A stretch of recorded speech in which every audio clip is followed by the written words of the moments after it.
Welcome everybody to tonight's school committee. Matt, can you lead us in the Pledge of Allegiance, please? Pledge allegiance to the flag of the United States of America and to the republic for which it stands, one nation, under God, indivisible, with liberty and justice for all. I'd like to thank you all for coming out tonight. We have a nice attendance. We'll hold the track at last so that we can have a maximum audience for most of our meeting tonight. He's all yours. Let me see. I'd like to have a motion on consent agenda for the minutes of March 9th, 2017, and the oath of bills and payroll. So moved. Second. All those in favor? Aye. Aye. Aye. Thank you. Interested citizens, if there's anybody that would like to speak to anything about the school committee, feel free to come up to the microphone now. Seeing none, we'll continue. Recognition. First on the agenda this evening, it's with great pleasure that I welcome our athletic director, Mike Lynn. Mike has some exciting news to share with us this evening. Our indoor girls were victorious this year, and you can see by the color of their coats the celebration that we're having. And I'm going to have Mike talk about it and have you announce the championship. Right. Thank you for having us tonight, especially on short notice. I only reached out to Mr. Clenchey yesterday, but teams already had their award ceremony quite a few weeks ago. But the plaques took a little while to get the artwork and have produced, and they showed up yesterday, or 2 days ago, I think. So the girls that are in the room had quite a season. This past indoor track season, Mark, help me out. How many years have we had indoor track? I think 9.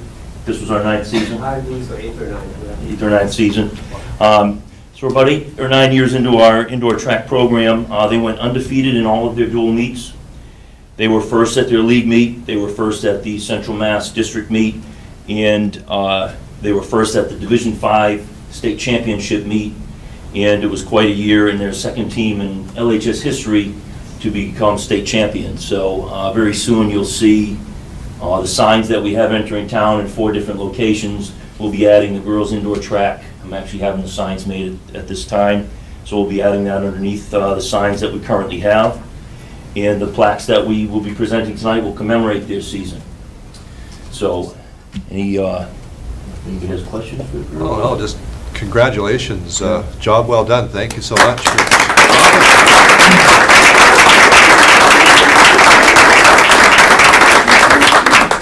It's funny, the night that they won this, I had whatever flu was going around at that time. I was feeling just awful. I went home from school and was laying in bed, and I got up at about 6 o'clock, and my wife's like, "What are you doing?" I said, "I got to go into Boston."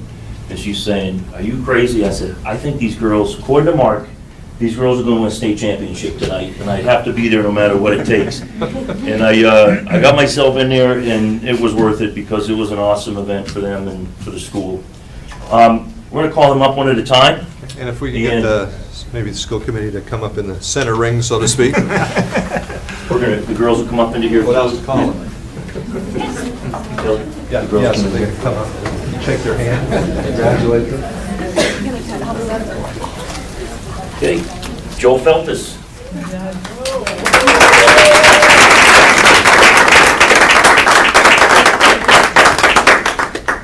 Come on.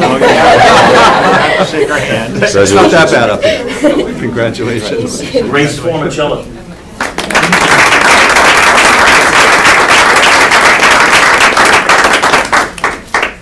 Congratulations. Congratulations. Haley Throwing.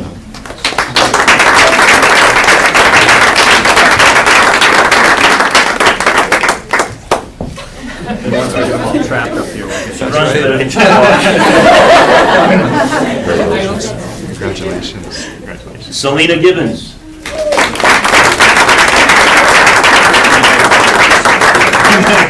going to have to move down a bit now as they start coming up. Congratulations. Abby Hartzell.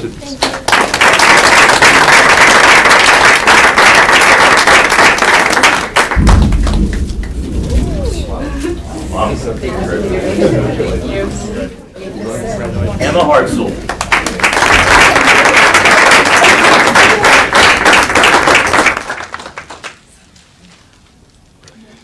Catherine Houston.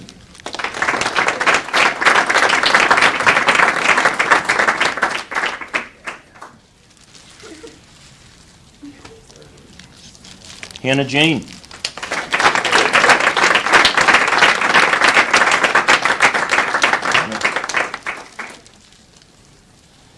Helen Orton.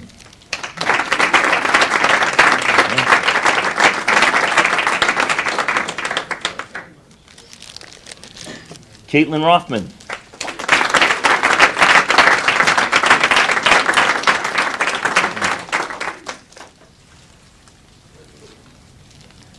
Sarah Rothman.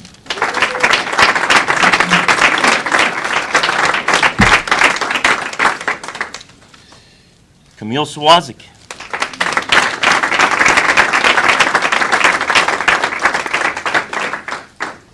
And it looks like Katie. Okay. Here's lacrosse. So another member of the state championship portion of the team, Katie Young, is at lacrosse practice right now and must have chose to stay there. Two coaches that aren't able to be here tonight. Head coach of the boys, indoor and outdoor, would be Coach Amanda Wright. She's not able to be here tonight. And also one of our assistant coaches, Coach Holly Ouellette, is also not here tonight. But we do have our throws coach here tonight. We could bring up Coach Heather Rhodes.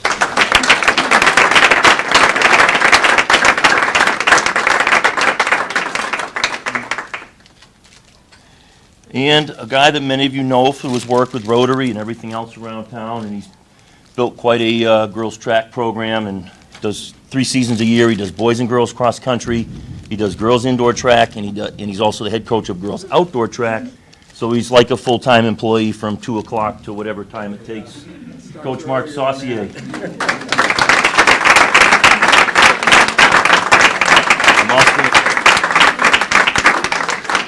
I'm going to ask Mark if you. Yep. I think we got it. Yeah, we should get a picture. Yeah. Yeah, you can get, go for it. Oh, shoot. Who am I smiling at? You want me to lay down in front of you? Slide over. Let me get mine. A little taller than me. Not All right, that here we much. go. 1, 2, 3. Good, thank you. Wait. Oh, one more? Wait, more. Right. This is great. Oh my god, and here comes the Oh, no. Josh Roth. It's gonna be on.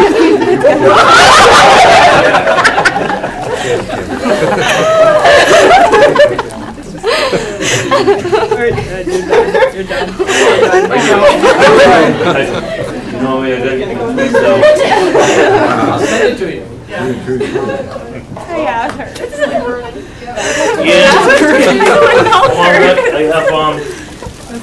would also like to, Mr. Clenchey likes to keep, he has a collection of these on his wall in his office at this time, and we're going to add another one to that wall here.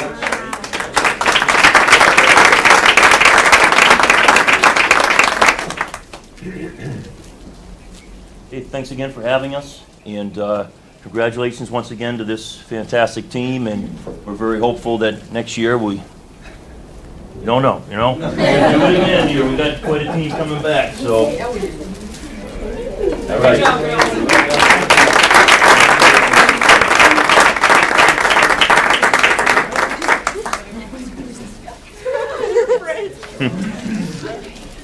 It's a giant fridge magnet.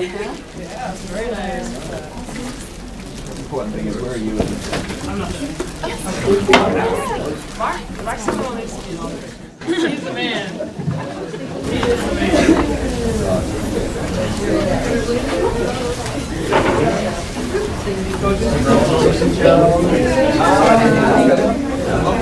Couldn't capture them. Yeah, those things, keep them till after policy.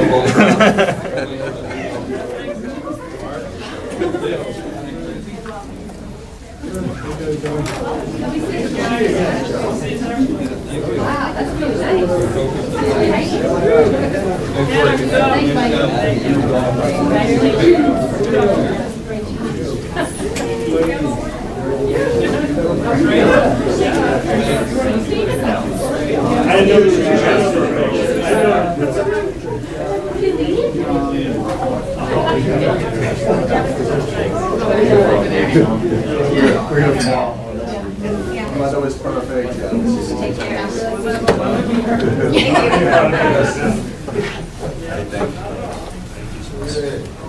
Back to business. So tonight, not only are we recognizing the accomplishments of our students, but I see that we're also going to be recognizing some of the accomplishments of one of our teachers tonight. That's right. Every year, we recognize one teacher from each school and award them the Excellence in Teaching Award. Tonight's going to be the first time this year that we're awarding this prestigious honor. And the purpose of the award is to honor the exemplary work and commitment of a Littleton educator who embodies our core values and whose dedication inspires a love of learning. Our award criteria models a deep engagement and mastery of their subject matter, sets high expectations for all students, establishes classroom learning environments based on mutual respect, effectively addresses students' different learning styles and needs, utilizes creative and innovative instructional techniques, including the integration of technology, 21st century skills, and interdisciplinary connections, continually engages in experiences to improve practice, maintains professionalism in communications and interactions with the school community.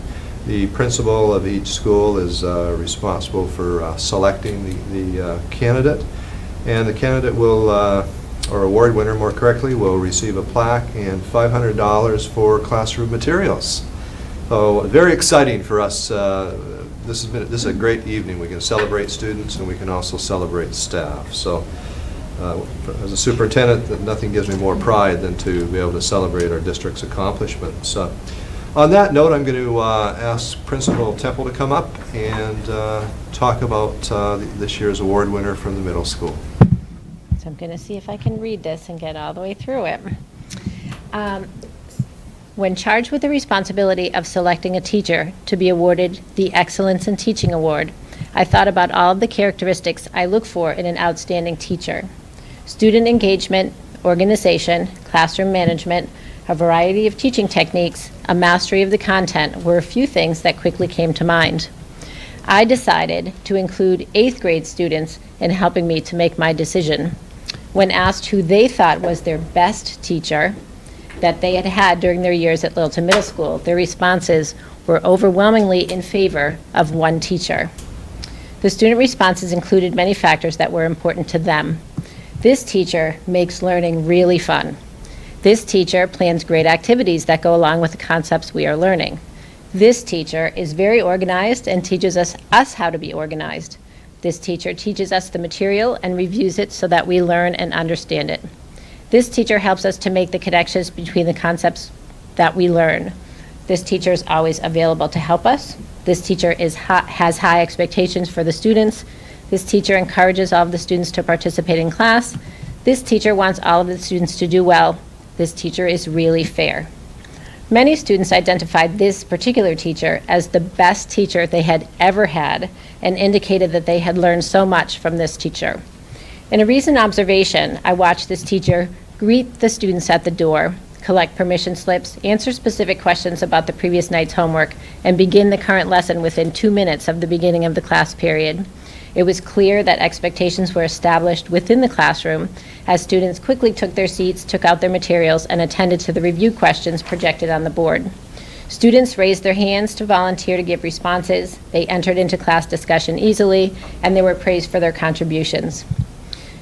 This teacher is also a very valued member of the Littleton Middle School staff. This teacher has been involved in helping to facilitate several student activities in the school this year. This teacher has also gone above and beyond to plan fun and engaging activities for the staff throughout the school year. Here's a hint. I did not have to dig very deep to find all of the facts that I needed to make my decision. It is with great pleasure that I present this year's Excellence in Teaching Award to Littleton Middle School's 7th grade history teacher, Mr. Chad Jabai.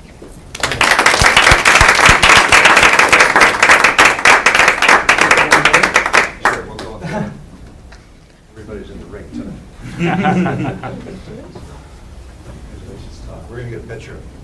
as well. Yep. So Let's come on go over right there. here. Right there. Go that way so you don't get the screen back. He's a photographer. There we go. 1, 2, 3. Got it. Excellent, thank you. Congratulations. Proud of you.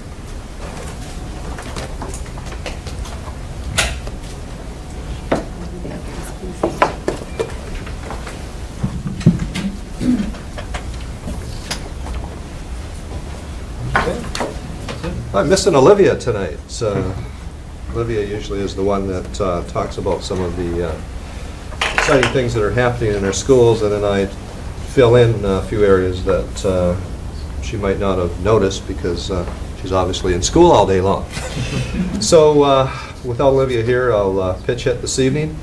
And we have so many things that are happening in our schools. Exciting time of year. And we just, in March, had the Russell Street Art Show, Middle School Science Fair. It happened in March as well. World Language Festival, the high school. It was an incredible evening, lots of great food, and great to see our students participating in cooking with different cultural foods and also exploring different cultures.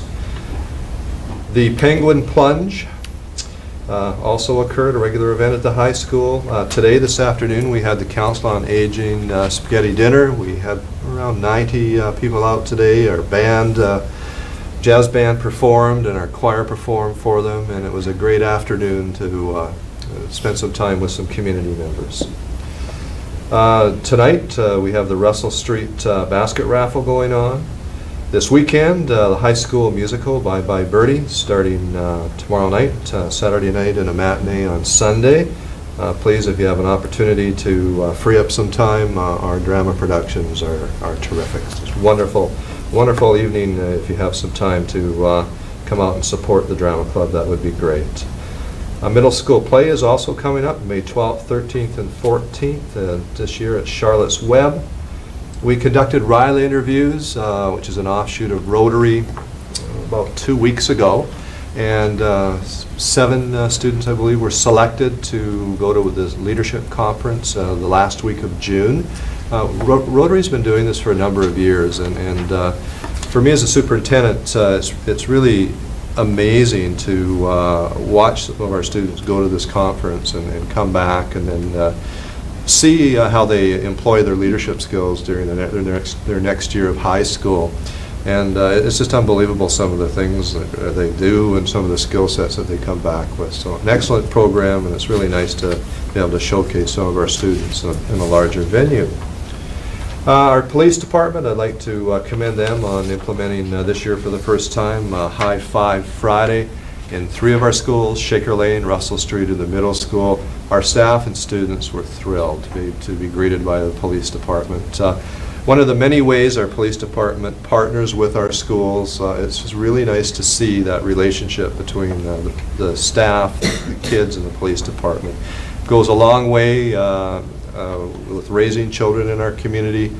It's really nice that our police officers truly get to know our students, and you know, they view our police as mentors to them, and that's ideally what you want within communities. So very proud of our police department and their efforts to partner with our students and staff. The only other thing I'd like to mention, some people were waiting with a trepidation.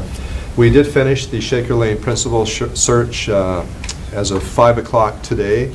I'm able to announce who the next principal is, and we'll be sending some letters out tomorrow informing the greater audience, but I'm sure after they watch us tonight they'll know anyway. And all we need is one person to put it on Facebook, and most of the community will know. So it's great. It's with great pleasure that I would like to announce Michelle Kane as our new Shaker Lane principal starting July 1st. It's still hard for me to admit that Principal Faherty is retiring at the end of the year. Rich and I have spent over 6 years now together, and it's been a pleasure having Rich at the helm of Shaker Lane School. Having said that, though, we're excited to have Mrs. Kane come on staff. Mrs. Kane is currently an assistant principal with the Westford Public Schools, and she went through a series of rigorous interviews, 3 to be exact. We had the screening committee, and then we had a leadership team interview, and then I also interviewed the candidates by myself. So it was a great process. I'd like to thank all of the people that served on the screening committee. It took a lot of time and hours, and your efforts are greatly appreciated.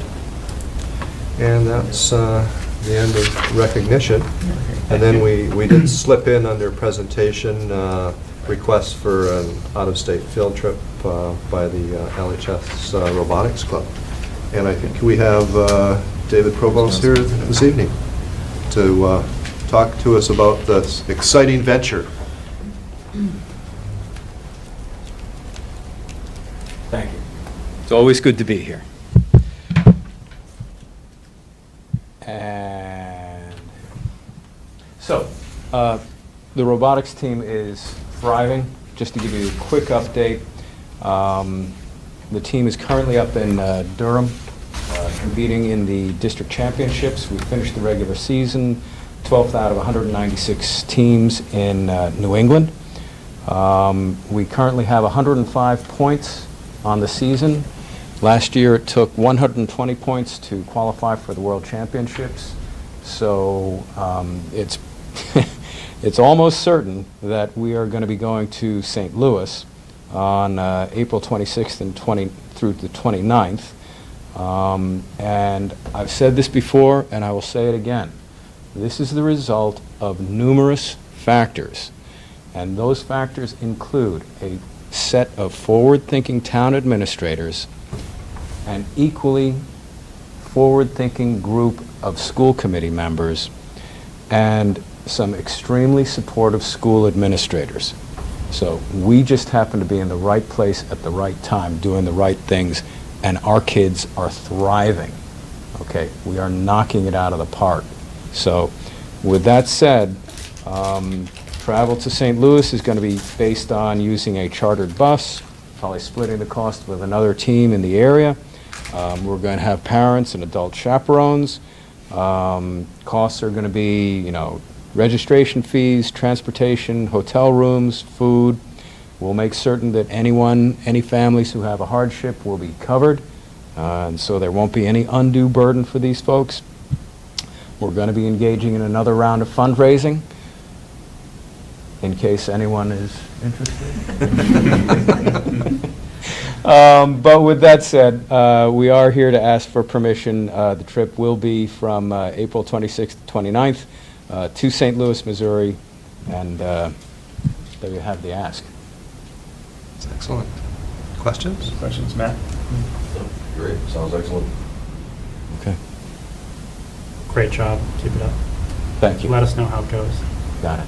I know that's your go-to request for a callback. True. And David, I also need to mention the support from community members in town. I Yeah. mean, you and many other parents were instrumental in making this happen, and as an administrator in the district, you know, I'm just so pleased that we have that momentum in our communities to band together and figure out a niche that we don't have and realize it's important, and then work with us as a school district to make it happen. I mean, that doesn't happen in a lot of communities, and I consider ourselves to be very fortunate that we have those partnerships. So thank you so much for what you've done, and also extend our thanks to the many parents that are involved in this program. It's just amazing. First year, getting together with a late start, and the accomplishments that we've seen, it's just incredible.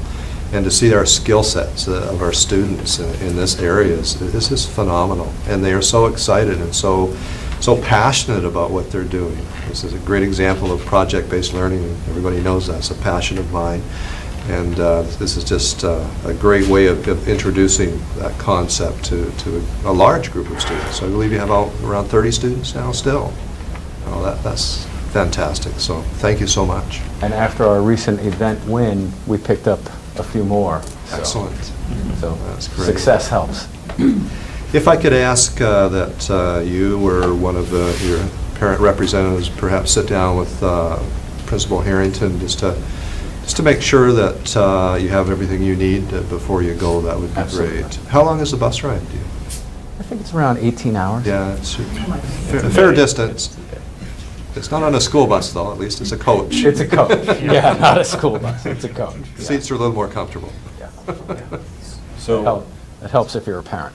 That's true. do you have an estimated cost of the trip that you're going to need to raise funds for at this point? Right now, we're budgeting about $15,000. We've already taken steps to alert our sponsors. I mean, you probably know that this is a community-based effort, and, sponsors like Littleton Electric and others have been terrific. They've been very generous with us.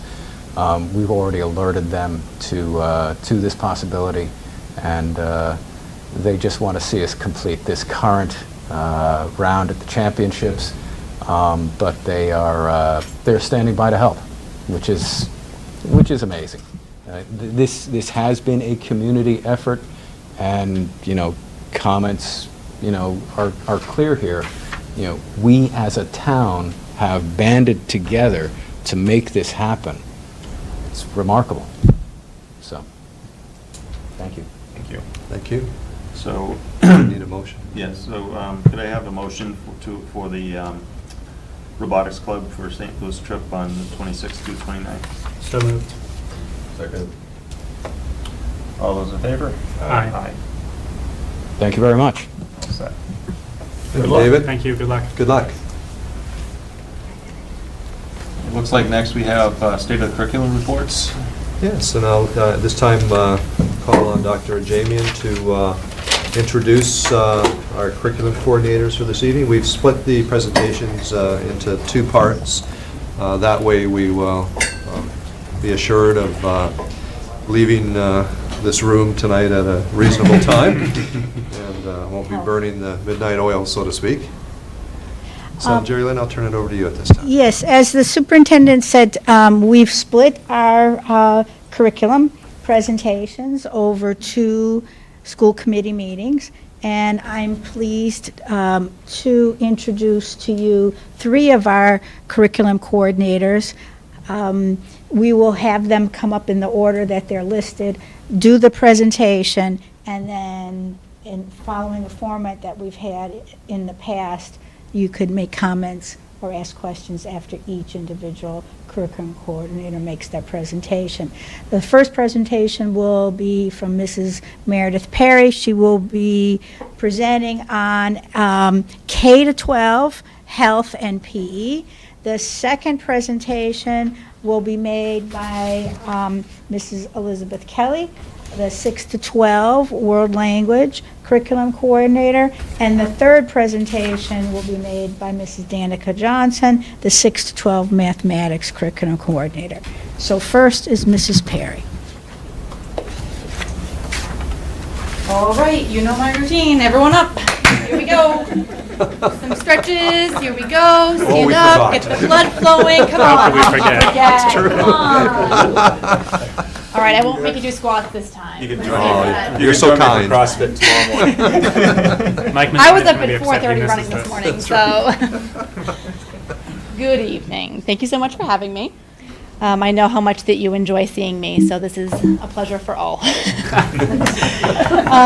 know, I'm so fresh, I know. So my department is wonderful. We have a veteran, so to speak. We don't have any new members this year. Alexa Carlson's at Shaker Lane and Russell Street. Trisha Bonacore and Greg Gillette are at the middle school, and Mike Lynn, Holly Willett, and I are at the high school. So just to kind of go over a few of our major accomplishments. Some of them you have may seen before, and it's really part of our routine, but we still think of them as major accomplishments because we're continuing, the tradition. So the first one was actually really interesting, and it was new because SHAPE, which is the Society of Health and Physical Educators, formerly known as AFERD, which is our national organization, was held in Boston this year, and so Holly and Alexa were able to go. So SHAPE is the National Professional Organization for Health and Physical Educators. They were able to meet the Gronkowski brothers and Olympic gymnast Allie Raisman, as well as gathering a lot of new knowledge to implement for the elementary and high school PE, as well as being able to network with other PE and health teachers from all over the nation. So it was a really unique and interesting conference that they were able to attend. So that was awesome for them. And for really our whole department, because they brought back some really positive initiatives for us to look into.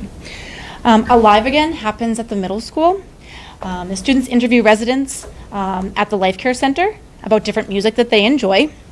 And then the Life Care Center gives the students iPods and iTunes gift cards so the students can then download the particular music that the residents like. And it's that nice connection between the Life Care Center and our students. And they also do something called Helping Hands, which is creating crafts with the residents at the Life Care Center. And they do this after school, so it's something that they do in addition to their curriculum. The wellness room at the middle school has had some improvements this year. There were 4 treadmills added, and the PTA donated a spike ball, which is a game that the students really enjoy playing, as well as more stability balls. Tricia actually went on to Donors Choose, which is something that we're trying to get more involved, where you go on to Donors Choose, you sign up, you basically write a proposal, and people in the community from all over choose whether or not they want to fund your initiative, program, whatever it is. And so Tricia actually, someone paid for 30 new yoga mats from a donor named Vivian out of Boston. So that was something really interesting that now we're all trying to be able to utilize. So it's just a really cool website. And I'm sure I know other teachers have also used it as well. We have done the signs of suicide, which we screen our 7th, 9th, and 12th graders. And we did have a minimal at-risk students, and the numbers do continue to decline. So that's something that we're really proud of. And just on a side note, I've been talking to a few other districts and that also implement the signs of suicide, and they have been actually asking me how our community became on board with this. And I said, it's part of our culture now. It's something that we started out and we had presentations and, we send home letters, and it's just part of our culture. It's what we do. And it's just really interesting to think that other districts are looking at us, and it made me really proud to say this is what we do. And I thank everyone, the community, to doing this, because it really is important. We have also teamed up with the fire department. We have the SAFE program, CPR trained for 8th, 10th, and 12th graders, and the 6th graders received a program about carbon monoxide. It's always nice having that connection with the fire department. You had mentioned the High Five Friday, but we also have that connection with the fire department as well. Shaker Lane and Russell Street have field day for each grade during the months of May and June. That tradition has continued even after the retirement of Kathy Hibbard. It was a big concern, so Alexa has really stepped up to the plate for that. And the Global School Play Day, the first one actually took place 2 years ago on February 4th, 2015 in schools across the world. It gave children the opportunity to play together throughout the day with all types of non-electronic toys and shows support for the importance of play in the life of a child. This year was Russell Street's 2nd year of participation in the Global School Play Day, and from my understanding, it went really, really well. Okay, perfect. So the Project Adventure is something that Holly Willett specifically is very passionate about. I believe she minored in it or took several classes on it, and it's something that she's certified in, and brings more of that aspect to the PE curriculum. So it's something that we're really focusing on. Tricia and I have both transitioned the health curricula to a skills-based standards, which are the national standards, and we're continuing to do so. It was one of our PD days that we got together to really try to align what we're doing. And no, I shouldn't say surprisingly, because we're always on the same page, but when we got together, the things that we were doing, we're like, oh, wow, we're awesome. Like, it was one of those things where it was like, this was really good. So we're really continuing to align those skills-based standards. Something that has come up because we're focused on social and emotional learning are the transitions that the students are taking. At the high school specifically, we have a lot of transitions because we have 7 periods a day. So the students have a hard time going from those 3 minutes in the hallway with their friends to sitting back down in the classroom once the bell has rung. So it's something that I am specifically trying to better have those, or use those transition times a little bit more productively and have an easier transition. So instead of just having them come in and say, here, we're getting started, it's more of a, here's a worksheet, let's work on this, and it may or may not have to do with health. It could just have that kind of, okay, I need to refocus my attention from socialization to academic. Offering sports and games this year is going to be something that we have added to the program of studies, because we have found that the students have been leaning more towards sports and games for activities that they want to participate in rather than just working out. So a few years ago we kind of shifted because everyone was focusing on lifting weights and having that kind of fitness in their life, but now we're seeing the shift back again. So in order to accommodate their likes, we're offering it again and seeing if that's going to take off, which we predict it will. Something else that we're trying to do is to upgrade all of the fitness-related equipment. It has been used a lot in the years, and we do still have the Fit for Life class and the strength and conditioning, as well as at the middle school. We're going to update the equipment. We are writing grants, and we're going to use the Donors Choose to try to have that equipment updated. Alexa has continued to use the FitnessGram in grades 3 through 5. It became a little difficult we weren't using it K-2, and in the middle school and the high school, it became a little bit more difficult because of various reasons. But Alexa continues to use it, which focuses on 5 fitness tests, which encompass multiple different physical fitness initiatives, flexibility, cardiovascular endurance, muscular endurance, just to name a few. And that has created a fun and challenging environment for all students. And then as the skills-based PE, which is what we've been using, and it helps the students gain the skills they need in order to participate in any sport or activity, and it really lays the groundwork for future classes. So it kind of builds upon the curriculum as we keep going. And then the rest, the professional development, I shouldn't say just, this was a good chunk of our professional development was to realign and update the health curriculum, as I had mentioned, where when Tricia and I met, we were really like, we made some changes, but the changes were both in line with each other. So that was it was positive. And then I teach nutrition, wellness topics, and child development as well, and so I've been updating those courses just to update it with the times.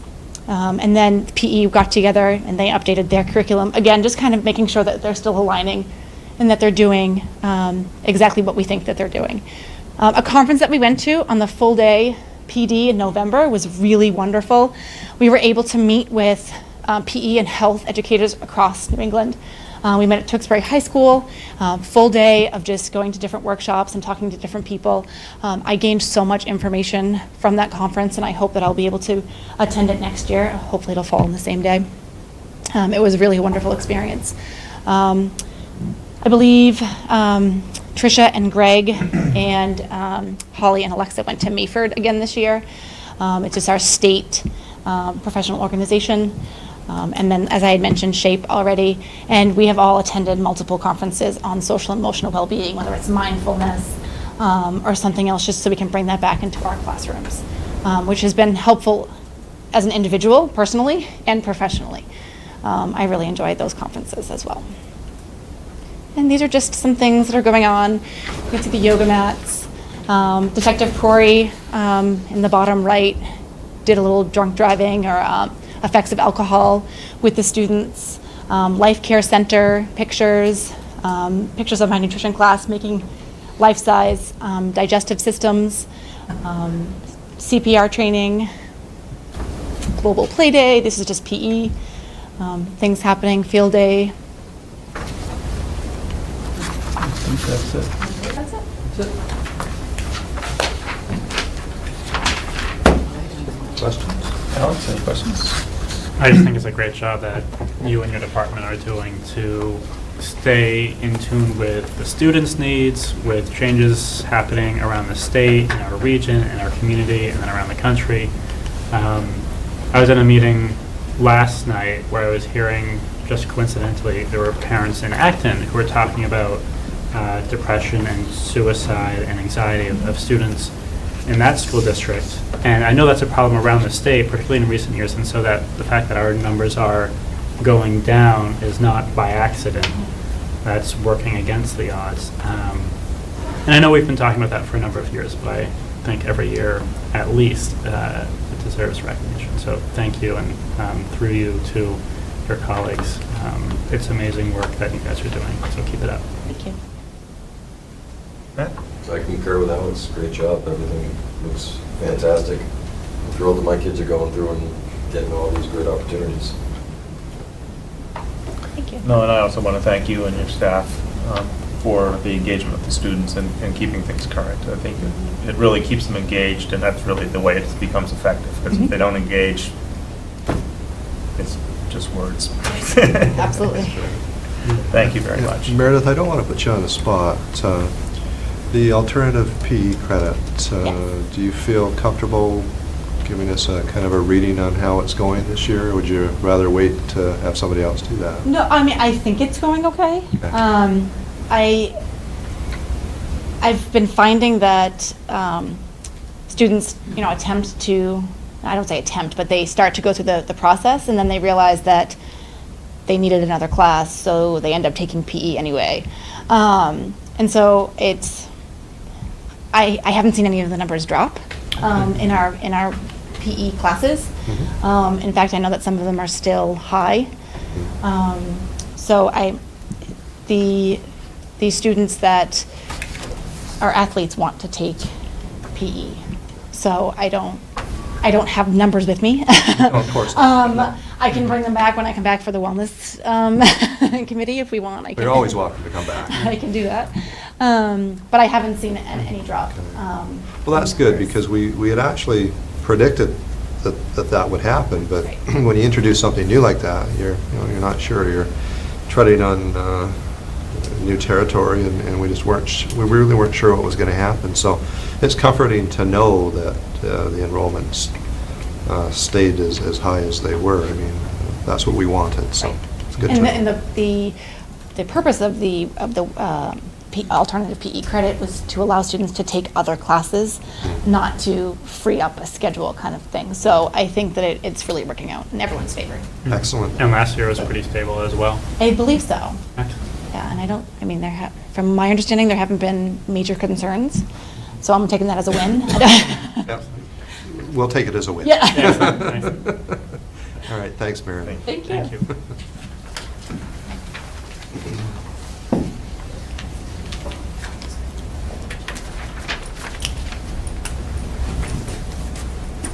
Hi. Thank you to the school committee, administrators, parents, and community members, and I'm pleased to be here tonight. I'm Liz Kelly, and I'm going to share some highlights of the World Language Program with you from the middle and high schools. So our major accomplishments, as Kelly mentioned previously, I'll start with the World Language Festival because that was very recent. That was March 16th, and this was a student-made promotional poster, and students had cafes from around the world. We had musical performances, presentations. It was a really fun night. It is also in honor of Foreign Language Week, which is a state celebration, I guess, or recognition every year. And we do this every 2 years to promote foreign language study. So I have a couple pictures here from the night, but also to fundraise for our book bag scholarship. And last year we were able to award 2 students, Emily Barkovic and Micah Webster, money for that. We also have been successful with our instituting a pin of biliteracy at Littleton High School for graduating seniors who have completed 4 years of foreign language at the high school. This is in line with a nationwide trend toward states instituting a seal of biliteracy on student diplomas, and I think I mentioned to you last year that the state of Massachusetts is in the process of trying to get that going, and it did not pass, the bill did not pass last year. It is back again in another bill this year, so if you get any emails from me asking you to support that, please do so, because I think that would really, again, promote the study of foreign language and give a reason for students want to stick it out, and also to reward students who have really put in the hard work to reach proficiency. The other really exciting thing this year was the addition in our department of 2 dual enrollment courses with Middlesex Community College. So we have our Latin 5 course this year is offered for dual enrollment, and our Spanish 4 course, Spanish 4 honors and Latin 5 honors. We're probably going to make some changes actually in that, because we're thinking that students would actually benefit more from gaining the credits perhaps a little earlier in their high school career. But students have been very interested in it. It's a great opportunity for them to earn college credit at a very reduced cost while in our school, taking classes in our school, so it's no extra cost for us. And kids are really interested in that. And we've been getting some professional development out of it as well when we went to a training, which I'll talk about in a little bit. As usual, we have the National Latin exam this year. We had the National Spanish exam. We haven't had any awards yet. It's too early. Usually I come later in the spring and I have some numbers for you, but those will be coming in later April, and I expect that we'll be doing pretty well on that. We did offer the National Classical Etymology exam in the fall, and we had 4 gold medals, 8 silver medals, and 8 bronze medals. We had several entries in the National Junior Classical League essay contest, and French is taking a break this year from the national exam due to some issues with the French exam, and looking at piloting the stamp test next year, which would also serve as a pilot for looking into how we would assess students if there were to be a seal of biliteracy on diplomas, because there is a proficiency exam involved with that. The next slide is the poster that we entered as part of the book, as part of the Foreign Language Festival. There are many projects that students can do at the high school for this foreign language week, for this foreign language night. And one of them is to come up with a poster representing the Massachusetts Foreign Language Association theme of the year. And the theme this year is Languages Transform Individuals into Communities. And we just had to share this poster. This was done by Sarah Beltrami, and we entered this into the state contest. And I would not be surprised if she were recognized. I just wanted to give her some recognition, because it was just a wonderful poster. It's actually very difficult, as you can sort of see here, to take these quotes and put it into a poster and really illustrate it, and I thought she did that. We all thought she did that really nicely, so we wanted to recognize her as well. Professional development. We've been busy, as always, kind of doing lots of different things. I just have some highlights on here. I have a picture of some on the left of students, 8th graders, discussing their bedrooms in Spanish, which actually it came out of some teachers getting together to work on interpersonal communication activities and assessment in the middle school. I put a picture in here of us using, a lot of us use Kahoot. I would say all of us use Kahoot in the foreign language classroom. Students love this. Socrative as well. We worked on coming up with assessments and activities for both of those last year, and we're still working on that, and we had a good picture there. The one on the right is from, as Meredith mentioned, her crew went out on the November 8th professional development full day to visit another school, and Tori Hicks, the middle school Latin teacher, and I went out to North Adams to Mount Greylock Academy, and we attended a presentation by the Massachusetts Classics Teacher of the Year, John Bracey, who's presenting there on comprehensible input. And we've been discussing that throughout professional development meetings this year on incorporating more of that into not only the Latin classroom, which is sort of the newer thing to do, because the other teachers are kind of already doing this, but talking about proficiency and comprehensible input, I guess, in all our classrooms at the same time. There have been some peer observations. I mentioned that 2 of us, Beth Steele, the Spanish teacher who's teaching the dual enrollment course, and I went to Middlesex College for teacher training, so that was interesting to talk about some of the expectations of college level courses and writing assignments, and then making sure that we are meeting those needs in our courses, whether or not we're teaching dual enrollment. Some of us went to MassQ, we went to AATF, Actful Conference, which is a national conference. Both of those are national conferences. They were in the Northeast this year.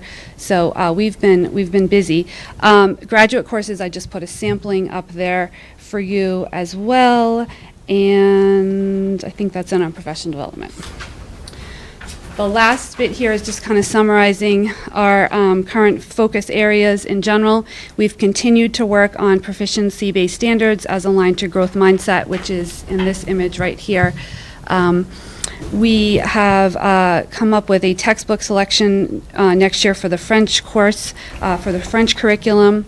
Janine Allison, the high school French teacher, has also done some work with the ACTFL can-do statements, which are basically the standards for our national standards. And she did some work where she took those statements, those can-do statements, and aligned them with her French 3 curriculum and put specific lesson objectives with each one. So that was really interesting and something we're all thinking about putting together. Lots of curriculum work was done over last summer. I have some of that on the slide too. And we also have some travel coming up, so that's exciting for the vacation. I'm leading 13 students to Switzerland and Italy, including Sarah Baker. 6 students are headed to Spain and Portugal, and 8 students are headed to France and England. So those are offered by foreign language teachers and some other teachers in the school. And I'd say the last thing we're kind of working on is making sure our technology is in line with the AP and other national tests. So we've been busy too. Questions or? Everything looks great, though. Thank you. I did have a question. What was that program you mentioned? Kahoot? I'm sorry? Kahoot? Kahoot is a, I guess it's a website-based program. It's sort of a game. Yes, it's a software program. Okay, it's it's online, and it offers a way to. It basically ends up like a quiz game, but it's very student friendly because it has music and it has questions that I put together or the teacher puts together, and then you can project it in the classroom and students pull out a phone or another device and they can buzz in answers, and it shows each time who got their answer first, and it keeps a running tally, and they're different, so it's fun competition, there's sound effects, and yeah, and it's good. It's a good, quick, little formative assessment or review for kids, that kind of stuff. Excellent. Yeah, with audience response. It's a fun thing. I know other teachers are using it too in other subjects, but it seems to be very big in foreign language. Just anytime I talk to any other language teachers. Mm-hmm. Excellent. That's fantastic. It's Yeah, good it's to fun. engage with folks in different ways, and instead of turning phones into a distraction, which I'm sure they still might sometimes be, it can also be a tool for learning. So that's Between Kahoot and Socrative and even Schoology, some of the other stuff, we end up using phones for that kind of stuff for education, definitely, a lot. That's excellent. I don't want to put you on the spot, and I know you focus on the okay. 6 to 12 curriculum, but do you know if there's any work being done at the lower grades in terms of enrichment or just exposing younger kids to foreign languages? We are not in the process of doing that at this time. It's certainly something I'd be interested in looking into in the future, since all studies show that learning languages at a younger age and for a longer period of time is not only important but really vital to true proficiency. And that's actually the comprehensible input model, is that there's a long time of input before you're ready for output, and places like Europe and other parts of the world do a much better job in their school systems with that. I don't know that we are really ready for that yet, as we are still, I think, tightening up our 6 to 12 program, which is solid at this point, and we want to make sure that that program is successful and sustainable. If we ever came into tons of money, then let's go for it. How about that? Yeah, I'm interested if anybody wants to fund it. Yeah, I know. Good answer. And I know you and your team have done so much work over the last several years, in particular on aligning the curriculum. And I love the 6 to 12 model we have now. And I think I say that every year. But Yeah, I it's keep saying good. its praises. Where in the 6th grade they get the exposure, and then they can sort of go from there. one of the three languages. I would love it if we could, and your presentation and you being here is an opportunity for this to be a subject, not this is your responsibility. I think it's Sure. more of a district-wide conversation, certainly with input from 612, but knowing that, your day is already so busy, I'm sure, and then you're spending a Thursday night here. Nowhere I'd rather be. You know the crowd. It would be great if we could at least have at the administrative level, perhaps, a game plan for what would it look like to explore those options at Shaker Lane and Russell Street. First for an enrichment, I think we had an enrichment cart a number of years ago that was cut at Shaker Lane for Spanish exposure. If we could at least have a roadmap for how we could go towards moving in that direction, towards exposing kids to Spanish at a younger age.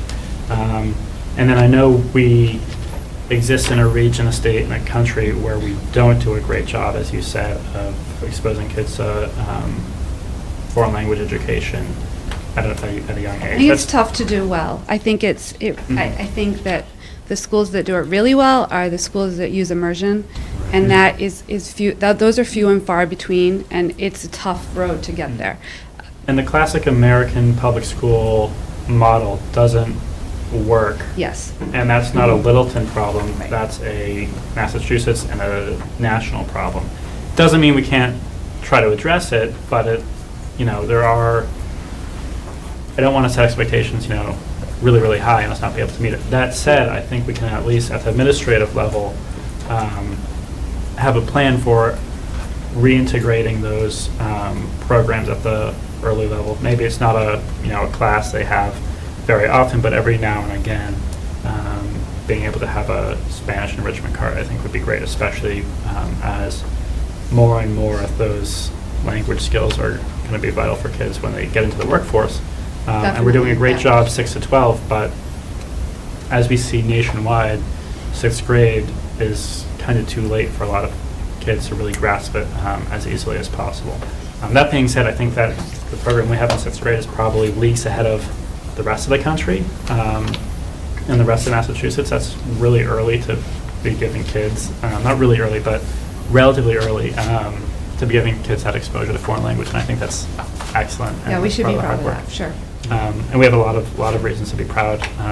The travel, that's going to be great, not just for their foreign language acquisition and experience and immersion, but also their life skills that they'll gain and the cultural huge, exposure. And when they go off to college, that'll really be helpful, I think, for kids to have experienced life in a different culture and to be better prepared to study abroad if that's something they want to do. And also just know how to carry yourself and be responsible for yourself in an unfamiliar environment. Yeah, it is life-changing, and I wish more kids could do it. It's a great thing. Mm-hmm. Well, thank you for doing it, and I think that ingrains the social and emotional learning piece that we talk about often that's present in your curriculum clearly, and I think that's really exciting. Thanks. So thank you. Thank you. And I have just a quick one. You're talking about proficiency-based standards and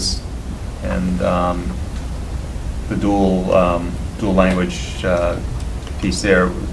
What form would those types of testing or evaluation be? So, as opposed, and I guess I use the word evaluation rather than testing, Sure. because I hate to see yet another test introduced into our processes. Sure. So, for us right now at the local level at Littleton High School, we decided that if students had taken 4 years in high school, that was going to be enough for us to award them a pin of biliteracy. The current bill for the seal of biliteracy, is that what you're asking about from the state? It has in there some provisions for tests, but it's an optional. It's absolutely 100% optional whether or not kids take the tests. So I see it as akin to the students now in Latin when we ask if they want to take the National Latin exam, when we ask in Spanish if they want to take this National Spanish exam, in order to gain recognition for their achievement. And the same thing with the French exam when we've done that. The tests that are being looked at, I believe, are the ALIRA test and the STAMP test, and it hasn't been determined yet, and I actually don't know too much about those tests. I looked at the ALIRA test a little bit because that's the one that would be used for Latin, just to see where I thought it fit with our curriculum, and I really don't know. I thought it's doable. Just like I said, I was just looking at the Latin because I teach Latin. But that, it seemed doable, but it also seemed like I might have to change things a little bit, and that would probably be a good push for me because it would push me more towards proficiency-based learning and assessment. So the test would not, I don't think the test is really, it's not a multi-day test. It's not, I don't think it's a big deal, and it would not be required either. And it would really only be for seniors who wanted, or perhaps juniors if they thought they were ready, who wanted to go for that extra piece of getting the seal on their diploma that showed that they were truly bilingual. There's also a test, and I don't know what it is, that in a way for students who learn English as a second language to also be recognized as being biliterate as well. That's the other idea here, is to recognize students who already have a first language and then are learning English as a second language. So that's another piece here that I think is nice and offers equity for everyone studying languages. Yeah, no, just as I look at your path to proficiency, a test at the end doesn't always seem to be the best way of defining proficiency. And just encourage that if there's alternate evaluation strategies that could be encouraged for looking at that would. For us at our level, Yeah, definitely. I think that is our. I think that the test is one And then maybe our people that piece. work near the State House could represent other inputs in that process, that we don't need another standardized test. I would agree with you on that. So I would as well. yeah, I'm okay with no more standardized tests too. I think my whole department is. Yeah. Sure, thank you for Thank that you very input. much. Okay, thanks everybody. Danica Johnston is up next to talk about math. Just a couple of comments. Oh, sure, I'm before sorry. You go on. Sorry. It's okay.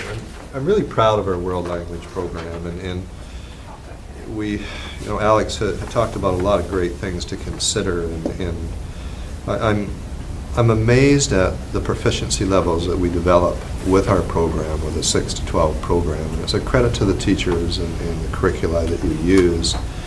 I'm thrilled that we implemented the exposure to 3 languages at our middle school, and we've seen more and more students take 2 languages in high school right through. And I'm also very pleased that we're starting to entertain the idea of differentiating what a high school diploma means, and having the biliteracy pin, or whatever term we want to use, I think is a move in the right direction. There are a number of countries and states that have ventured into that a number of years ago and offer 6 or 7 different graduation diplomas based on majors that they've taken in high school.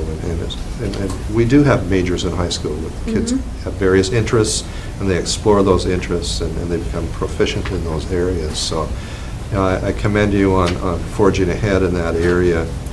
I also want to thank you and your department for taking the time to expose our students to world cultures by taking them on trips. I mean, one way to really truly become fluent in a language is to be immersed in a culture that speaks that language. And you've given our students that opportunity for a number of years, and I know it's your personal time and your vacation time, and we just greatly appreciate your I go for the cappuccino. I'm not going to lie. It's all about the cappuccino. So that's fantastic. Thank you. And also for the courage to jump into dual enrollment. As a district, we're committed to having our students experience a college course prior to graduation, because we know through research that the chance of success in being on track for that 4-year degree is much greater if they've had a college course prior to exiting high school. So you're doing so many great things in the program, and I just want to commend you, and again, I'm so proud of what we're doing in this area. So thank you. Thank you. Thanks, everybody. Thank you.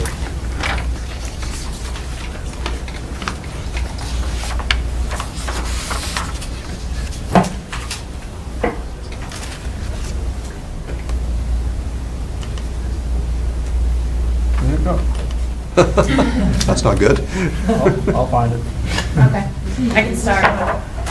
My name's Danica Johnston. I'm the math curriculum coordinator for grades 6 through 12.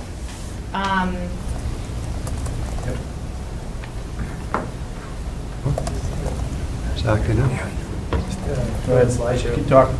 Okay, can I go to the next slide? Yes. Thank you. I don't have that thorough, my notes aren't that long. So we're gonna start off with some of our accomplishments at the middle school.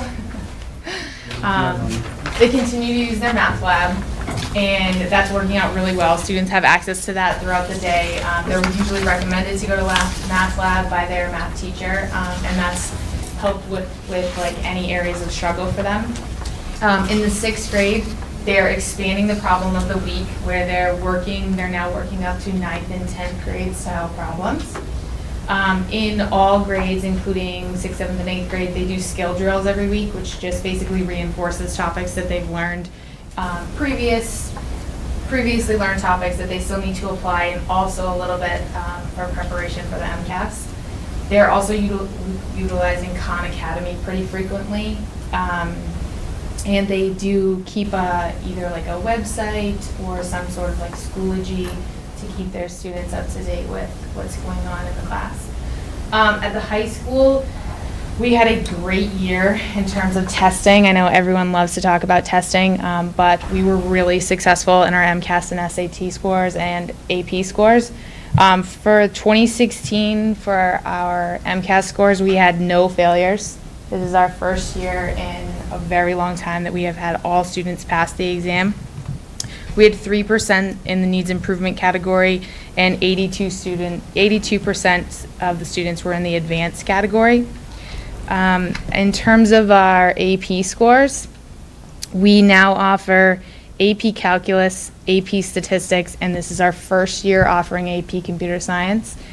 Last year for AP Calculus, 25 students took the exam, and 88% of the students scored a 3, 4, or 5. And for AP Stats, 21 students took the test, and 86% scored a 3, 4, or 5. For our SAT scores, the mean score at Littleton High School last year was a 589. That's substantially higher than the Massachusetts average, and that's a 32-point jump from 2014 to 2015. So we're really proud of that as a department. We're working hard to keep those numbers high this year. We are working with a little bit of a different cohort of students this year, so we know that it comes in ebbs and flows. So we'll see. We have, as I mentioned, implemented a new AP Computer Science course this year.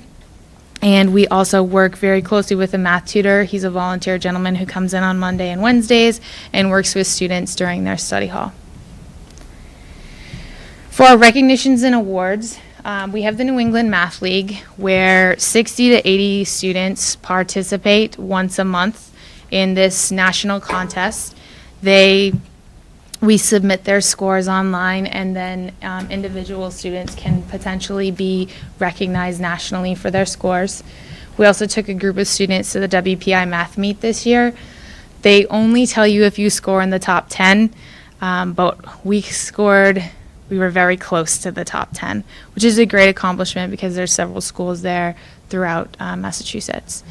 We also have a representative from IBM coming in next week to some of the math classes to talk about the Watson technology. This person will also be creating chat bots with the students at a later date, which is also a really exciting opportunity for our department. For our professional development, we had 2 teachers attend a 2-day AP Calculus and AP Computer Science workshop. It was for the experienced teachers. They found it very beneficial. We also had a teacher attend an AP Java College Board workshop. This summer, one of our teachers went through training to use interactive notebooks for our intermediate algebra class, and she's found it very helpful. We all have our SEI credential, and I have gone through the LLP administrative program this year. In our current focus areas, we are almost fully aligned with the Common Core. We are revamping our pre-calculus and our calculus curriculum to make sure we're fully there. The standards actually just got published. They have changed a little bit, and we're going to spend some time working on them over the summer and next fall. We are hopefully getting a new pre-calculus textbook, which will require a little bit of adjustments to the curriculum, and it will get us fully aligned in this series that we really like. At the middle school, we're starting to prepare the students for the Park-style questions as well as MCAS 2.0, which is online. I teach a dual enrollment class at Middlesex Community College, so students also have that same opportunity that they have in foreign language to take a dual enrollment course. And we've seen several students double up in math. It's becoming a new trend for students to double up either in their sophomore year or in their junior and senior year. So we're seeing students with 5 years of math, 6 years of math as they graduate from the high school. And then the last thing is we're really starting to try to expand our computer science offerings as learning from higher ed and different people in the industry that's really what's driving a lot of the jobs in the industry these days. Any questions? Thank you. Great job. I love seeing the integration, and I know all the work that, I guess I should say, I don't know all the work that goes into all the curriculum alignment, but we've heard about it certainly over the years. Basically since 2010, I feel like every year there's another major thing that you guys have to adjust to, and you do it. So I'm really excited, and I think you should be proud of that. I did have a question about students who are learning at different rates, and how we can better support students who, obviously some students will grasp the material right away and are like, all right, can we move on to the next unit? Yes. And then some students are still like, wait, hang on a second, I don't understand this concept. And this is, of course, an issue in every subject, but I was wondering if you could speak to that at all. I think if you came into our classrooms today, that we've changed our instructional practices a little bit, maybe a lot bit. We are no longer, I remember 8 years ago when I started teaching, I lectured all the time. We find with the different levels of students in our classes that it requires us to do a lot more group work, and it requires us to really take a hands-on approach. And in that hands-on approach, we can group students by ability, we differentiate either in that fashion, or we can even provide enrichment for students who do need to advance. So I would say that we are also using our technology. We have a Chromebook cart, and it gets used really frequently, and you wouldn't think that the math department would use that technology, but we use Kahoot. We use like an equation editor app. We also use Schoology. We use a lot of different formats that have helped us, even if it's just a resource for students to check their answer in a group. But we've really tried to change our instruction, and we've gotten together and talked about what's gonna help these students learn best. Thank you. And I'm sure you're excited that as of next year, well, beginning next year, we'll see a lot more Chromebooks in the classroom. So right now, I imagine the department probably fights over a little bit who gets the Chromebook when. It's a scarce resource. So it's nice that we'll be able to expand that. And then, of course, the computer science has been incredible. The growth I think we've had since maybe 2014, 2013. A few years now. When we got that grant to sort of, we were already doing the work, but I think it was The code.org. The code.org grant, yeah. And I think we've sort of gone beyond code.org, you said, with the AP computer science aspect. Right. Just so much that we've got going on, so. Our computer science teacher right now is very eager to expand the program.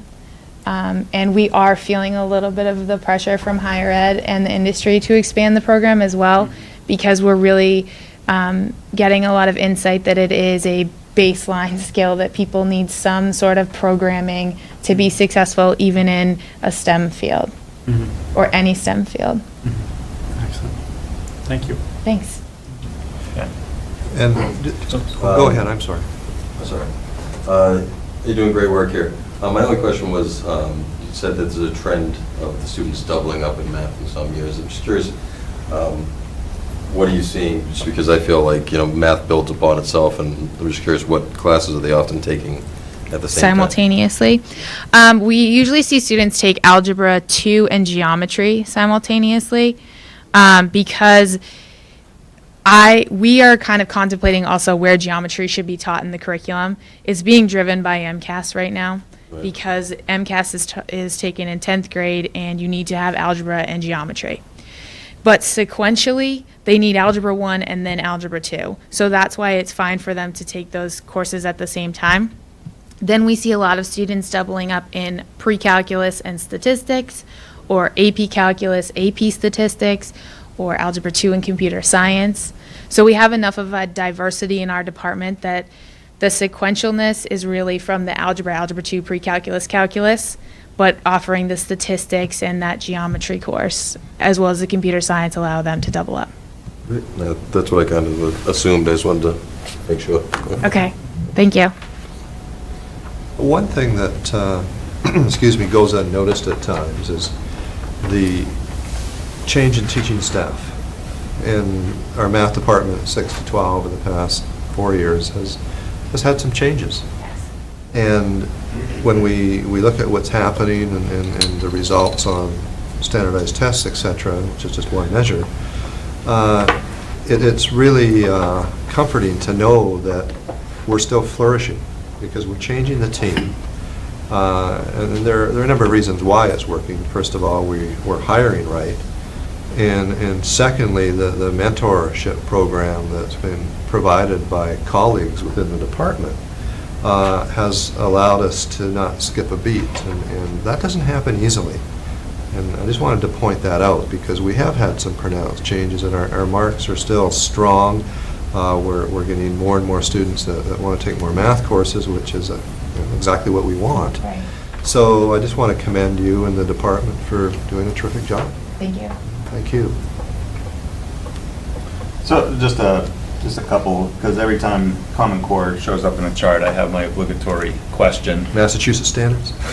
And has Common Core required us to remove material in order to, as some people say, dumb down our curriculums there? Because it's typically a question people ask of the thing. So has this alignment had any detrimental effect to the program? I actually think it has increased the standards. Yeah, so it has made math more language-based, which can be challenging for some students. So that aspect is, Algebra 1 has completely changed, I will say, from that sense. The Algebra 1 I taught 8 years ago and the Algebra 1 I teach now is much more rigorous. But with the language component, there is a lot more emphasis on teaching students the application and how they're actually going to use it in real life. So That's not a bad thing. not a bad thing at all, right? So it was difficult. It was difficult to completely align with the Common Core, and it was a change. But now that our 6 through 12 is aligned, students are prepared. Yeah. So basically, it was work for to make sure our curriculum was aligned, but the result was a better program for our students. I think so, yes. Okay, that's what I just wanted to confirm. An easy way to really look at some of the changes that are happening is, for years and years in various subject disciplines, we've had a lot of quantity. But with quantity sometimes lacks quality. Right. So we're looking at more in-depth learning, so our students have a better understanding of various areas of the disciplines that they're taking. Hence, we increase long-term memory, which increases success. So I think that's the biggest change, Daryl, that we've seen in the past 6 or 7 years, is finally that recognition that piling more on isn't necessarily better for the learning process. So I think there's been a realization that probably should have happened 20 years ago, Right. but it didn't. So I will say that we did work really hard to adjust, because it did feel like we were jamming more in at first. But we've taught it all of these courses long enough, and we've become savvy enough to really understand how to integrate them more into a better curriculum and a more in-depth, solid curriculum. But it does seem daunting at first, because it is a lot more than it used to be. But if it's woven in correctly, it does become more quality. And then, I do Java and other things there, but I'll give a plug for Python, because it's very interactive and easy to use with a lot of support tools for graphing particularly. Okay. As we look at things to add to our computer science courses. Okay, Thank you very much. Our computer science teacher likes Python too. Thanks, Dan. Thank you. very much.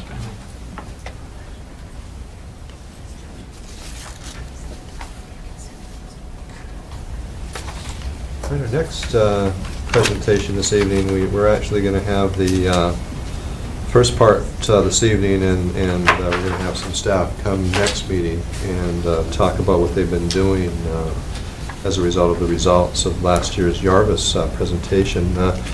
Ms. Dorfman is with us this evening. Nice to see you out tonight, Sarah. And I'm going to ask you to introduce tonight's guest speaker on Yarvis. Great.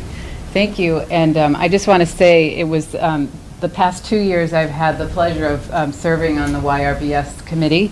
And it's just been really, really an interesting process to develop the survey and make changes on it. And it's been really a wonderful opportunity for me to be a part of. So thank you for that. I just want to give you a little bit of a history of the Youth Risk Behavior Survey before I introduce our speaker. The Youth Risk Behavior Survey began in 1998 when Emerson Hospital reached out to several school districts in their service area to discuss issues of common concern among adolescents. It began with 4 school districts, including the town of Littleton, in conjunction with Emerson Hospital, who came together to survey students in grades 6, 8, and 11. The instrument initially used was based on the YRBS from the Centers for Disease Control and Prevention. In 2000, the survey was given a second time, and 3 other school districts came on board. With the success of the second survey, it was decided that the survey would be given every 2 years, beginning in 2002.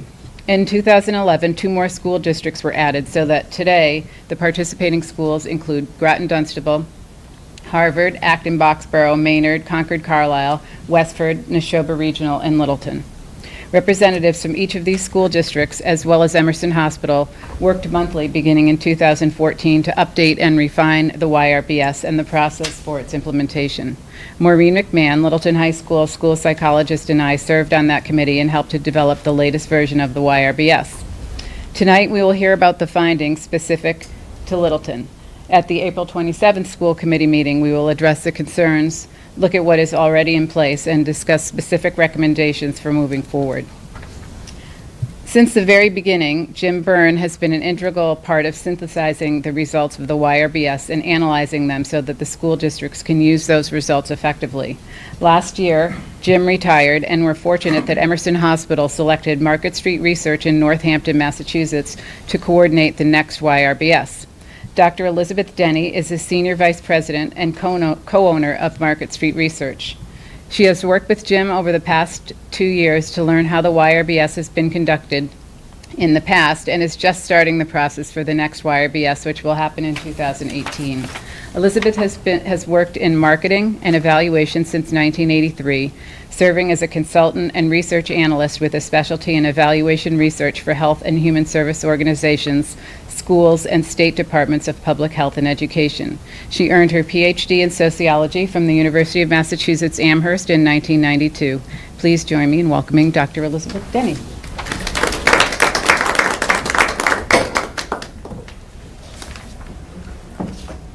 First, thank you so much for inviting me.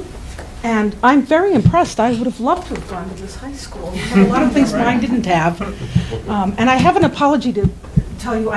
Jim has put together graphs for every possible thing that you could ever want to look at for this. And it did not get onto my little thumb drive for some reason. I think it was too big. So I have created for you a smaller version, a 2-page version that has the highlights. And I have 20 copies. So if you would all like to, I should keep the one that I'm writing on. Take a look. This is just a table, and let's start on the second page if you can rub it up. And again, I apologize about that. If you want to see the graphs, they are in the giant report, which you have. So everybody can go look. And there is more information in there than I could possibly present today. So before you all start looking at it, you have to look at me while I'm speaking first. If you turn to the second page, you'll get a brief overview of what the survey in 2016 looked like. Can you push that up to the second page? And then just make it bigger so the bottom shows up for people that want to look at it. I don't know if that's possible. There we go. Oh, yeah. The survey was conducted in March of 2016 by Jim Byrne, and it ended up involving 602 students from Littleton, which is great. And there were 101 from grade 6, 124 from grade 8, and 377 from grades 9 through 12. Roughly equal proportions of males and females were represented. Parents were informed in advance of the survey, and only seven, I must say, were exempted at parental request. The survey was administered by professional staff from Littleton School District. Grades 6 and 8 surveys were administered online, and the date was March 8th of 2016. The high school survey was administered using paper on March 8th, also on March 8th. We still haven't figured out how to get high school students to do it on the computer. It's more efficient, but they're naughty. That's the main reason. We don't want them to cheat. What grade was that? High school. So the high school one, I think, is going to continue to be done on paper for now. The response rate was 89% over all grades, and that is phenomenal. That's fantastic. Basically, the only students that don't end up doing the YRBS in Littleton are students who are sick on that day. So it's very, very comprehensive. The survey is divided into a variety of different sections, ranging from safety to violence-related behaviors to stress to a broad category I'll call substance use. I also include gambling in that, although it's not exactly a substance. And health-related behaviors, everything you could possibly worry about for students in 6th, 8th, and high school. There are some cases where it's possible to compare these results to the statewide YRBS. It's not always the same questions. Some of the questions are included in this and some aren't. We have some questions that I think they should add. In fact, there are many questions I think we should add. And in my experience in doing similar kinds of things all over the country, this is a really good representation of the kinds of behaviors that are worrisome across the country. And the Massachusetts one uses sort of an older version of it, and it's not as good in my opinion. So the way this chart works, over to the left we have the different sections. Safety is the top, violence-related behaviors, stress, and so forth. Across the middle are each of the grades and what percent of students reported experiencing each of these behaviors or whatever it is. The trend since 2004 is a very general eyeballing of whether it's up or down. So if you want to know exactly what it looked like, sometimes it's sort of down, but it's gone up in different places. And you may know more because you're from this town, and you may know more about why something went up or down than I would from looking at this. But it's a general trend. I also have compared to region. That means it's 8, right? 8 different school districts. Yeah. That means this region around here. And then compared to the Massachusetts YRBS. So you get a good sense. And I say it's below, it's the same, it's above, or it's not applicable because we don't have that data.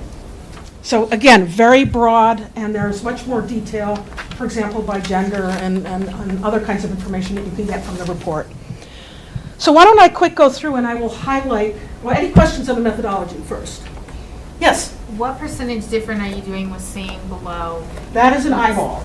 Okay. All right, so if I generally, the way he was doing it, again, in the future we may be able to do more actual statistical tests, which you like. You can show it to your kids. The way he was doing it is it's about at least a 3 percentage point difference. Thank you. As far as it being statistically significant, I don't know because I don't have that because he was doing it. Okay, thank you. But enough to be worrisome.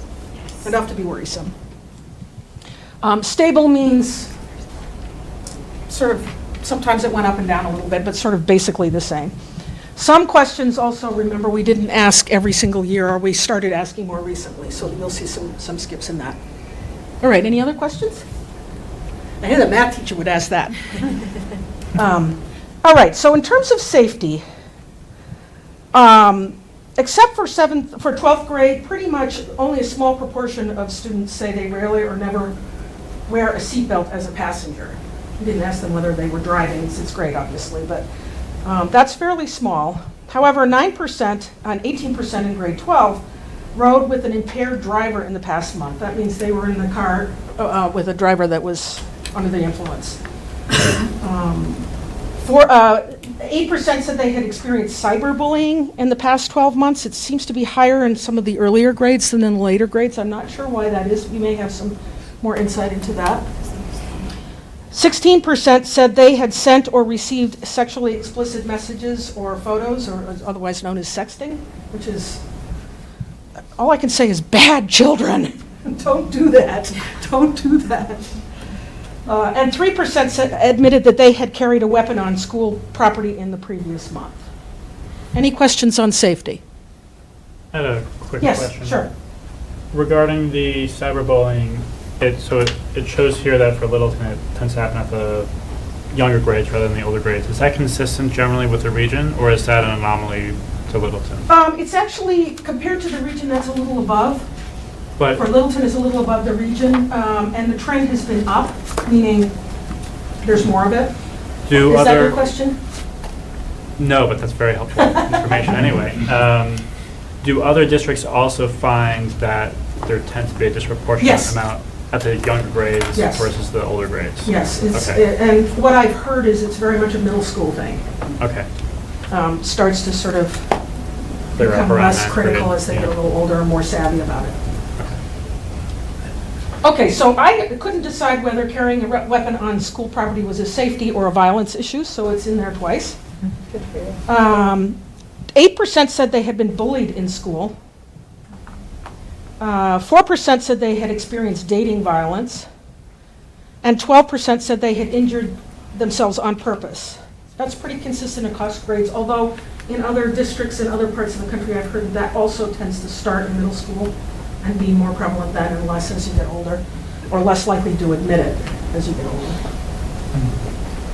In terms of stress, this is a huge number. 63% of students in Littleton said they experienced somewhat or very high stress due to the academic workload. 4% said they had seriously considered suicide, and 3% said that they had attempted suicide. I'm not sure whether that matches up with the other data that you may have on it. You said you had been working on some Signs of suicide. signs of suicide, yeah. Yeah, and it's been stable. It's actually below compared to the region. That's one of the things I think that attempting suicide, the Massachusetts YRBS does not ask that, but it does ask the other question. In terms of substance use, 12% said that they had ever tried smoking. All of these are down, by the way, except for one, which is recent alcohol use. But 12% of the high school students said they had ever tried cigarette smoking, 5% recent cigarette use in the past month, 5% said they had smoked cigars or cigarillos, 6% had used an e-cigarette or vaping, 49% had ever tried a drink of alcohol, 79% of the grade 12, it goes from 5% in grade 6. So in high school, it's much more prevalent, especially your senior year. Recent alcohol use in the past month, it ranges from none in grade 6 to 55% in grade 12. Binge drinking, 30% of the 12th graders admitted to having done that in the past month. And 40% said of the 12th graders said they had been to parties in homes where teen alcohol use was permitted. That's quite high. I think that alcohol is, continues to be a problem statewide and is a particular one here as well. Including Littleton versus the region? Yes, yeah. You're below on some of the things compared to the region, but not by that much. These are still the big issues. In fact, in all of these things where it says below, it's not by tons. Not by a lot. Not by a lot. You're below and, But within the same range? yeah, right. It's not like 2% everywhere else and you're at 90%. That would really concern me. You're within the same ballpark. Okay.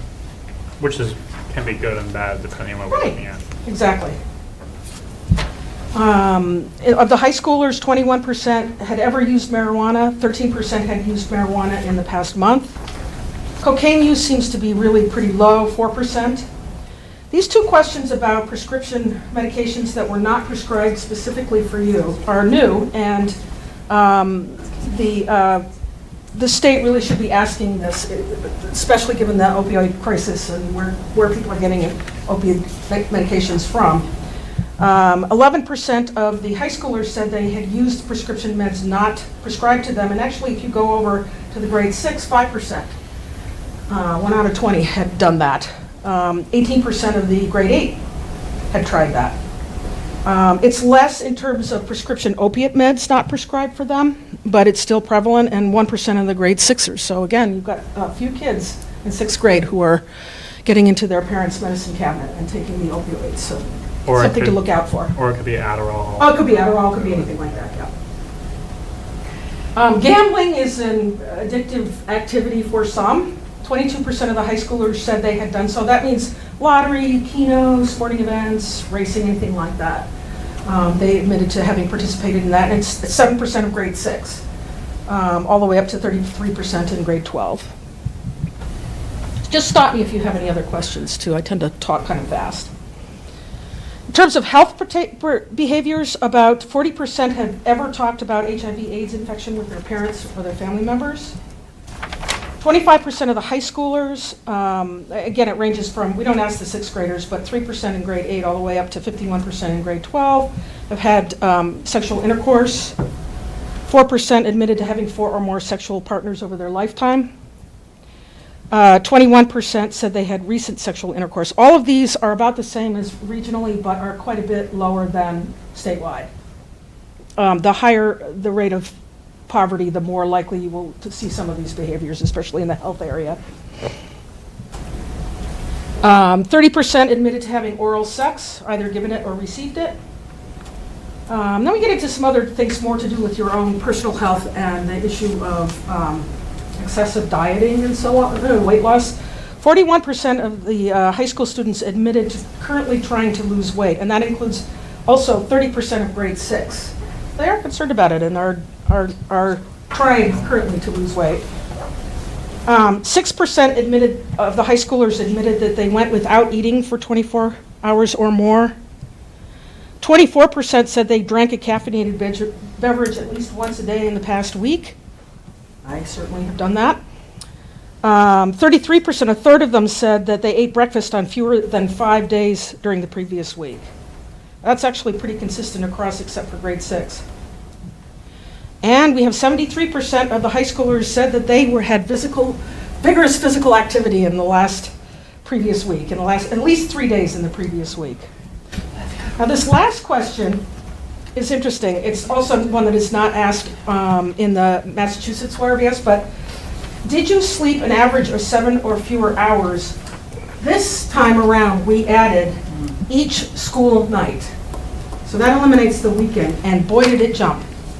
The last time in 2014 when this was done, about 62% said that they had slept, but it did not have that school night piece on it. This time around, it's all the way up to 91% of grade 12 students are sleeping 7 or fewer hours each school night, and then trying to catch up on the weekend. So I know we had talked about whether that was a concern, and yes, it is. We learned something by changing the question. It also shows you why it can be important not to change questions willy-nilly, because you can have a huge impact on what the findings are. But in this case, I think you learned something really pretty important. Stress, and that's pretty much the highlights. I had a question about that last question before we get into a bigger conversation about it. In terms of the 7 or fewer hours each school night, in that question are students given the option of saying 8 hours or fewer, 9 hours or fewer? So we have somewhere in that giant packet we have that breakdown. I think it goes down to 5 or fewer. So you can actually look in that package and break that out by grade. This question has always interested me, and I know the questions often come from the CDC, and you can't really use it unless it's in the CDC question bank. Is that still generally the case for the most part? I'm sorry, say that again? I know that the state YRBS, they don't like to use questions that aren't sort of the CDC approved questions for the most part, and they can Right. add a couple, but they want to use the same. They want to use the CDDC. So they still have the one, apples to that's all. apples. I think it has more to do, truthfully, with reporting requirements, and that it's easier for the state of Massachusetts to simply report whatever is required by the CDC than it is to expand and present that kind of information publicly. I wish they had more, Yeah. but they don't. What- Some states do, but this one does not. One of my frustrations with this question historically has been that the benchmark for children is between 8.5 and 9.25 hours of Yeah. sleep when they're in adolescence is sort of what the minimum they should have. Right. And we don't have a way of asking that because you're not going to write in your survey 7 hours or fewer, 8 hours or fewer, 8.5 between 9.25. Right. We don't have the exact numbers, so it's harder to. Yeah, you know, I so I guess- picked 7 for this particular chart Yeah. because it's below. Yeah. Do you know what you wouldn't know offhand what the number would be if it were 8, would you? I would not, but I could find that out for you very quickly as soon as I got home, or you can look in them. Do you want me to make a list of questions and look them up for you? Sure. I'd be happy to do that. Okay, that'd be helpful. Yeah. And I know it doesn't, the difference between 85% of students at 7 hours or, 90% of students at 8 hours isn't going to tell us a whole lot, but it could. And I think it's important for us to keep in mind, because it's, one way or another, it's clearly a problem. Right. Whether it's 85 or 90. Right. Right, but I can give you it down to the hour. And then the other question I had just about the questions before we get into the conversation. Yeah, if you don't mind, Alex, Sure. what I was going to suggest is tonight we focus on the methodology here, and then maybe, I tagged a few areas here that maybe we can sort of pose those to the administration so that they can maybe tailor next meeting's presentation Right, back to pull out us. exactly what you want to see. A little bit, so you just keep that in mind as you. Sure, right, because we're coming back on the 27th and having that conversation. With the question regarding trying to lose weight, it's a tricky question to take at face value. Yeah. Because you don't know, are they trying to achieve a healthier weight? Or are they trying to achieve maybe an unhealthier? Do you lower keep weight? anything like body mass index or anything on your students? Because you could look at that statistic versus this and get some idea about, is it about 30% of students who are in the problem area? Who are Maybe overweight that and then makes trying to sense. lose weight, then maybe that number is less concerning. Yeah, like But- if you knew, for example, that 60% of your students in grade 8 were considered obese, and only 30% admitted that they're trying to lose weight, that might tell you something. that might be- Or it could switch. Because If you have it's 10%. obesity on one side and anorexia and other Right. similar behaviors on the other that Exactly. are concerning. And that's what, I think seeing that six-rate number so high at 30% is worrisome. I think my recommendation to you would be to take each of these areas that you're concerned about and then go see what other statistics you have internally or otherwise about your students that can help you to make a judgment about how big of a problem is this, and what do we think about the limited number of questions that are asked in this about that topic versus maybe some other things that you've surveyed them about or other information you have, and then make a judgment about what to do. And then the last question I had on the questions in this section, the HIV and AIDS infection question. I know that when this survey, when the YRBS was established, HIV and AIDS was a much bigger looming public health threat. Right. Now it seems a little dated where it's something you want to talk about, but you also, I think, would want to talk to children about STIs, contraception, etc., birth control. I'm not sure if there's a way that it's within our purview to still be able to, if we were to change that question, obviously that would have repercussions Right. about apples to apples comparisons and what does it mean versus other districts.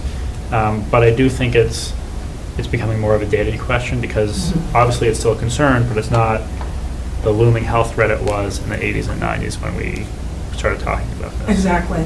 Well, the process that we go through with the people that come from the district is to really think about exactly that kind of issue. Is this still a current problem?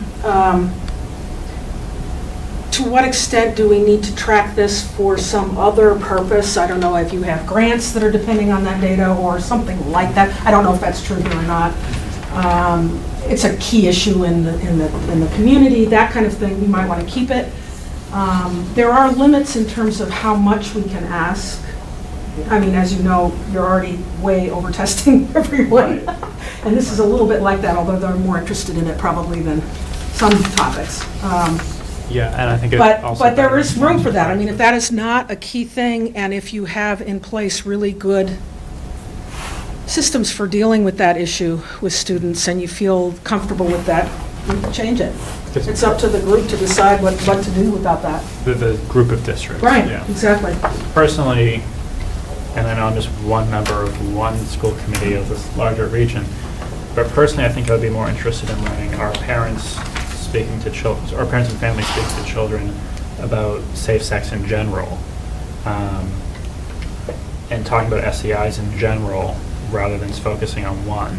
Because so a child might be taking this and they're like, yeah, we've talked about this, and I know the risk to look out for, but we didn't talk about this particular risk. Doesn't mean that child hasn't, that the family isn't speaking to their children about those behaviors.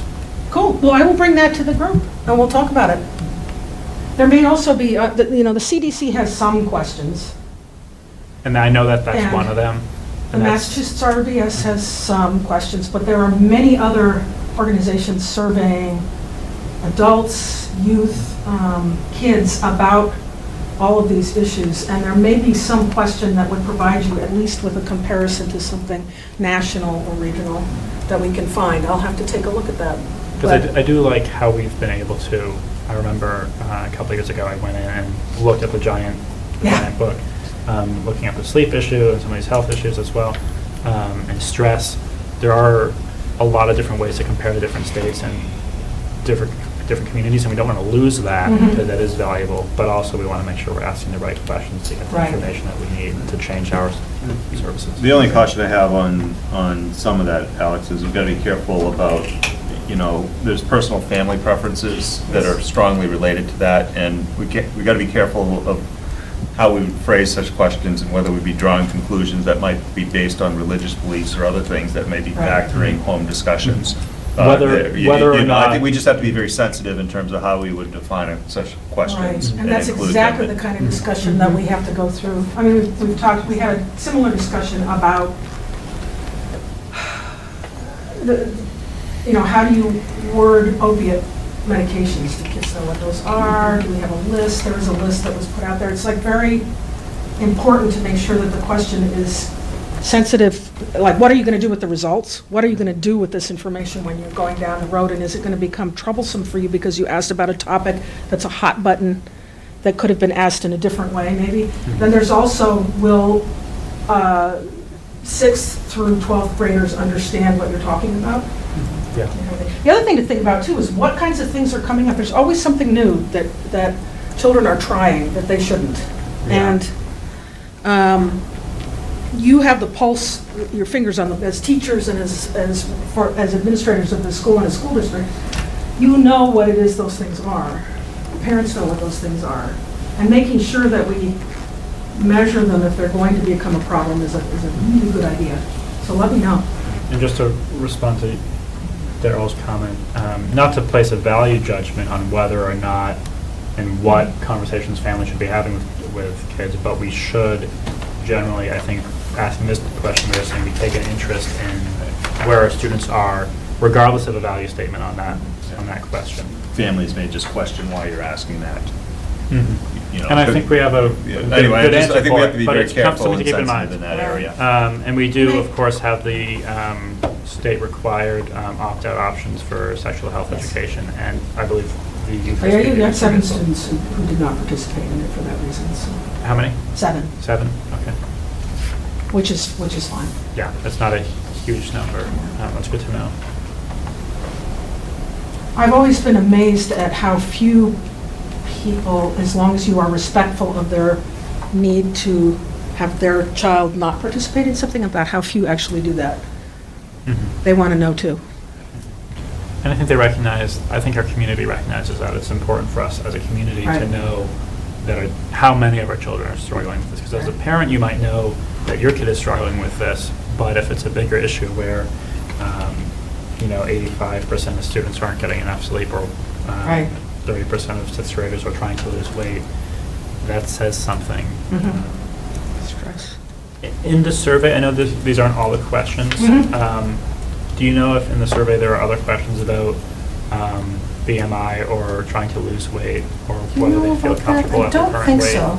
think so. There weren't a lot of questions about wanting to lose weight, I don't think. No. Okay.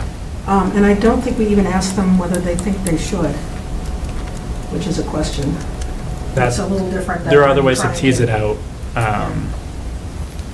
But again, let's To figure out why they're losing Right. weight, yeah. Yeah. Whether it's healthy or not. I don't want to monopolize the conversation. I have to say thank you so much for participating in this. I've been a social researcher forever, and this kind of data provides a glimpse of what is going on in communities that you just don't get anywhere else. It's fabulous that this area is doing it. Not all areas of the state are doing it, and so I can't imagine being a school committee trying to deal with some of these issues and not having this data. It's just fabulous. Jim has done a great job for you over the years, and I'm happy to continue it with you. Matt, you have any questions?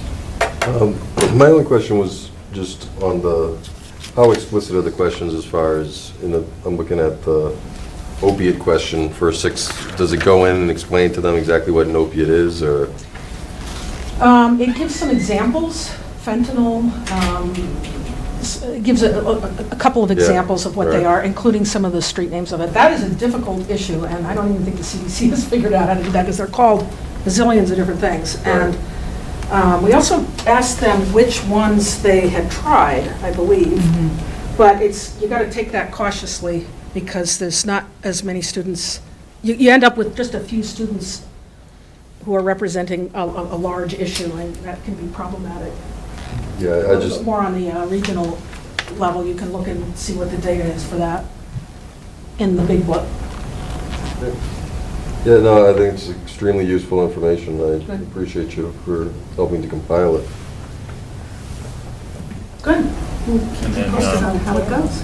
So, it was, John, did you have a question back there? Yeah, actually, I did. Hi, I'm John Lance. I'm with the Littleton Independent. Ah, okay. So Jim used to do a fantastic job with this presentation. And what I'd like to know from you, yes, when you look at this, what's the one thing that Littleton should be really happy about? Hey, here's really good news. What's the one thing that, if you had to pick one thing that concerns you from this list, here's what would concern me most, I have to answer for the district. The district, absolutely. And then, a general sort of perspective of, how Littleton is faring in general. I think Littleton is doing great. I think a lot of things are lower than the region and lower than the state. I have seen communities where these numbers for most of the substance youth, a lot of the more problematic health behaviors, some of the violence things are up in the 60, 70, 80%. It just depends on where you are. I think this is a community that's got a concerned school district that's really paying attention. That's what I observe. I think if I was going to answer you, what do I think is most important? I don't think that's really my place to say that, because y'all need to decide that. I just have to say that I don't like it that they ride around with kids that are drunk. I don't like it. I've been a foster parent, and that bothers me. But that's me. That's me speaking for me, not for the district. But I really do think you have some things to work on. You have things to work on, clearly. We all do. If these problems were easy to solve also, I think you would have already solved them. It's not for lack of attention and energy and putting resources towards it. It's a fact that they're fairly difficult problems that our kids are facing. That's what I think.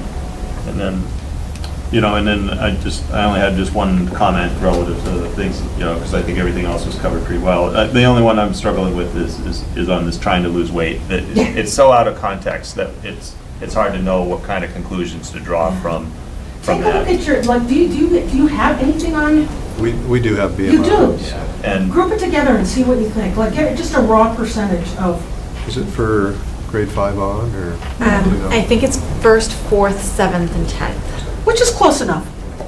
look at like the high schoolers and that, and just get a percentage and then compare it and see what you think. It may be right in line with what you are And, seeing. Yeah, the only thing is I'm not a big fan of BMI.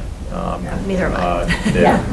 Having come back from the doctor and being told what my BMI is, and anyway, so I'm not a fan of that, because I don't think it's the right metric.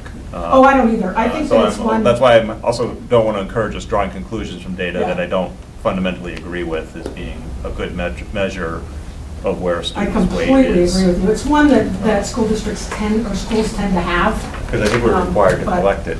We have to, the The BMI. BMI data. Yeah. Not because we want to, I think because It's we're just required there. to, kind of thing there. So anyway, I'm just a little sensitive about the BMI being Yeah. the right index, because I think that causes sometimes more problems by focusing on that.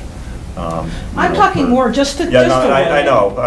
to see whether or not, because what you're looking for is something that's way off on either direction. Either it looks like you have a real problem with obesity and a lot of kids are trying to lose weight. That makes sense. Okay, so not so much to worry. It's low. You know, that's more. If you had a better measure, I would But given that we have our encourage wellness person here, Yes. is what's a healthy weight for a student? Right. What we ought to be focusing on and not, Yeah. you know, the other piece there. Because the weight loss could also be driven by the wrong perceptions of what a Right. healthy weight is. And And it's again, also we could can't be- tease that out from this kind Yeah. of question. You can. And the other thing is it could be related to a lot of other things like stress. Yeah. It's just another Exactly. one. And there may be questions that aren't even on here that are very tied to stress, which seems to be quite high. Yeah. Academic stress and other. I'd be curious to look at the gender too. Oh, yeah, But, it is much higher with. Took the words out of my mouth.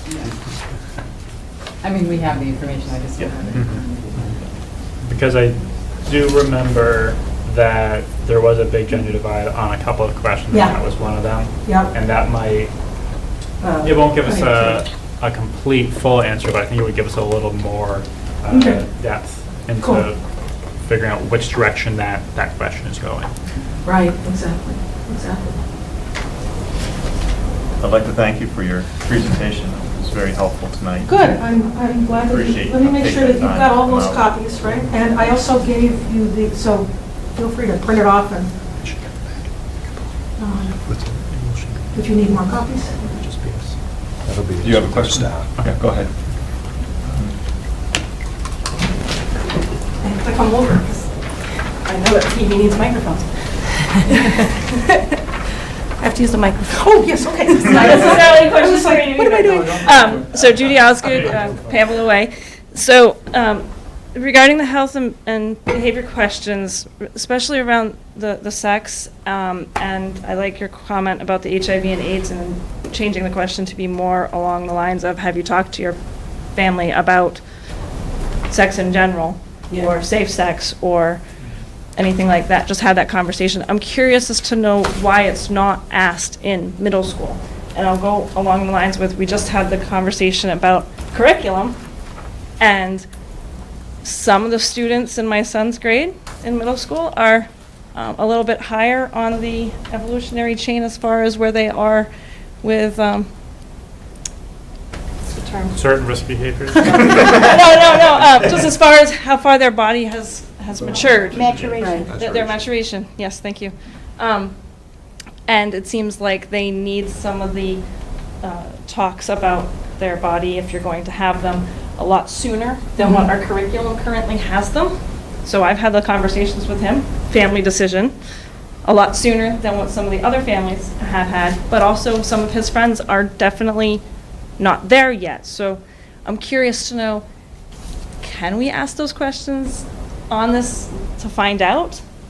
Maybe there's more things that are going on with the kids that they aren't talking with their family that we might find out on this survey Can I ask a, and adjust the curriculum appropriately. can I ask a clarifying question? Yeah. So are you concerned that this instrument isn't asking a certain question of younger students that it is of older students? Right here, it says in grade 6 and grade 8 that it's not asking the, have you ever had a sexual intercourse? Oh, How many I see. sexual Oh, I see. partners? And I think your Oral concern sex. is it maybe coming up with certain students at younger ages than other students. Right. Correct, and our curriculum isn't keeping up with the times as far as Okay. when that happens. Yeah, it hasn't- Especially especially, I'll go with the I don't know, it depends, it really depends. I do want you to comment. I think I actually have the answer to that, and I think it has to do with the timing of. So I'd rather not solve it tonight. No, that's I'd just fine. like to thank, because I think those are good observations for us to Right. take into account, is in terms of what we do on our follow-up Right. at this point. Yeah, that was just. No, that's perfectly fine. And then my other one, because later on in the agenda, we have the school calendar coming up. But regarding this and curriculum, but the question about sleep and less sleep, where did we land on school start times? So You'll I'll have to leave save that that one for interested citizens. well, no, I just wanted to say that it's related to the sleep question, and so I don't know where we stand on it. I'm not asking for an answer right now, but I want to tee it up that it is still a very big concern of mine that our school start times really should. So the change. next part.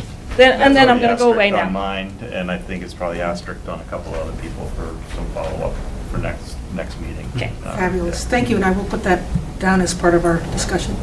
Thank you. Thank you. And thank you for letting me talk back. Anything else? I have quite a long ride home.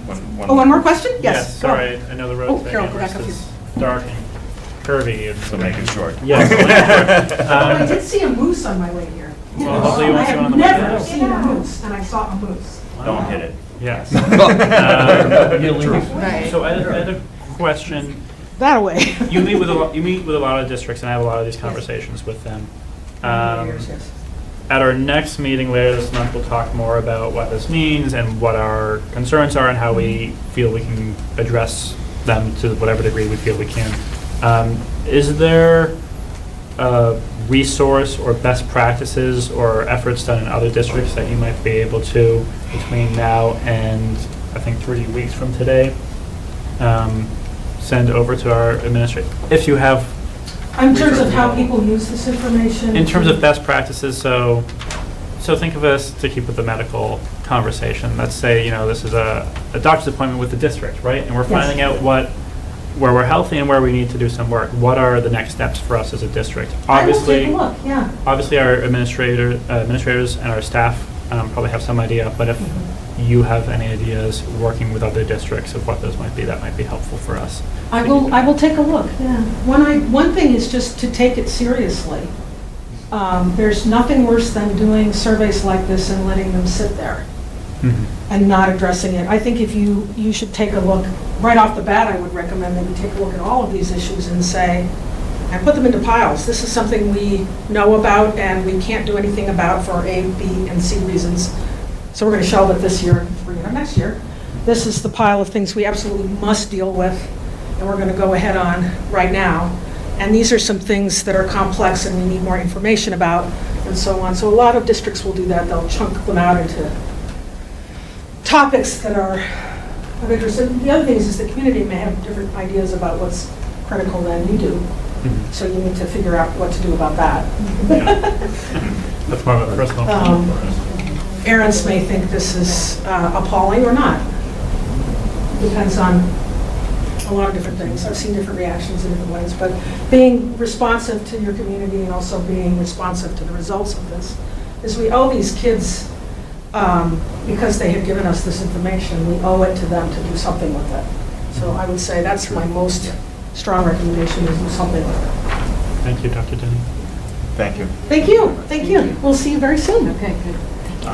So I'd like to just wrap this up relatively quickly at this next part here is, like I said, I ticked off 3 or 4 areas that I'd like maybe to just ask the administration to come back to the next one so that they have a sense of what items are of maybe priority interest to the school committee here.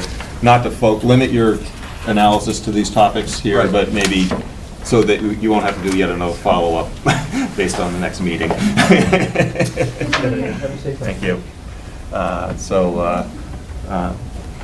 Matt, do you have any particular areas of? I mean, to me, obviously just looking at the bullying being up, both cyberbullying and then bullying in the school, that was a concern of mine.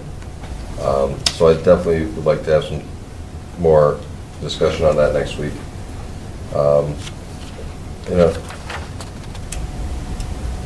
other than that, though some of the numbers might be a little eye-opening to me, I'm looking at that it's the trend throughout the state and the region, so it's actually going down. But really, that was the one that I'd want to talk about, is the bullying. Alex? I echo what Matt is saying, and it would be interesting to look at bullying reports that our school administrators taken through the bullying law, and just not the actual reports, but the raw number of reports, and seeing how that correlates with what we see here, both with the cyberbullying question and the bullied in school question. I think that could shed some light. And then I'd love to have a little more detail than we have here tonight on stress.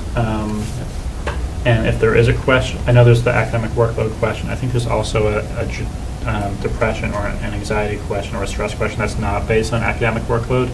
Obviously, academics is a piece of it, but it's not going to be the whole component. So if we can look a little bit more at that, that would be helpful. And then looking at the next page, I think we've talked about most of them already.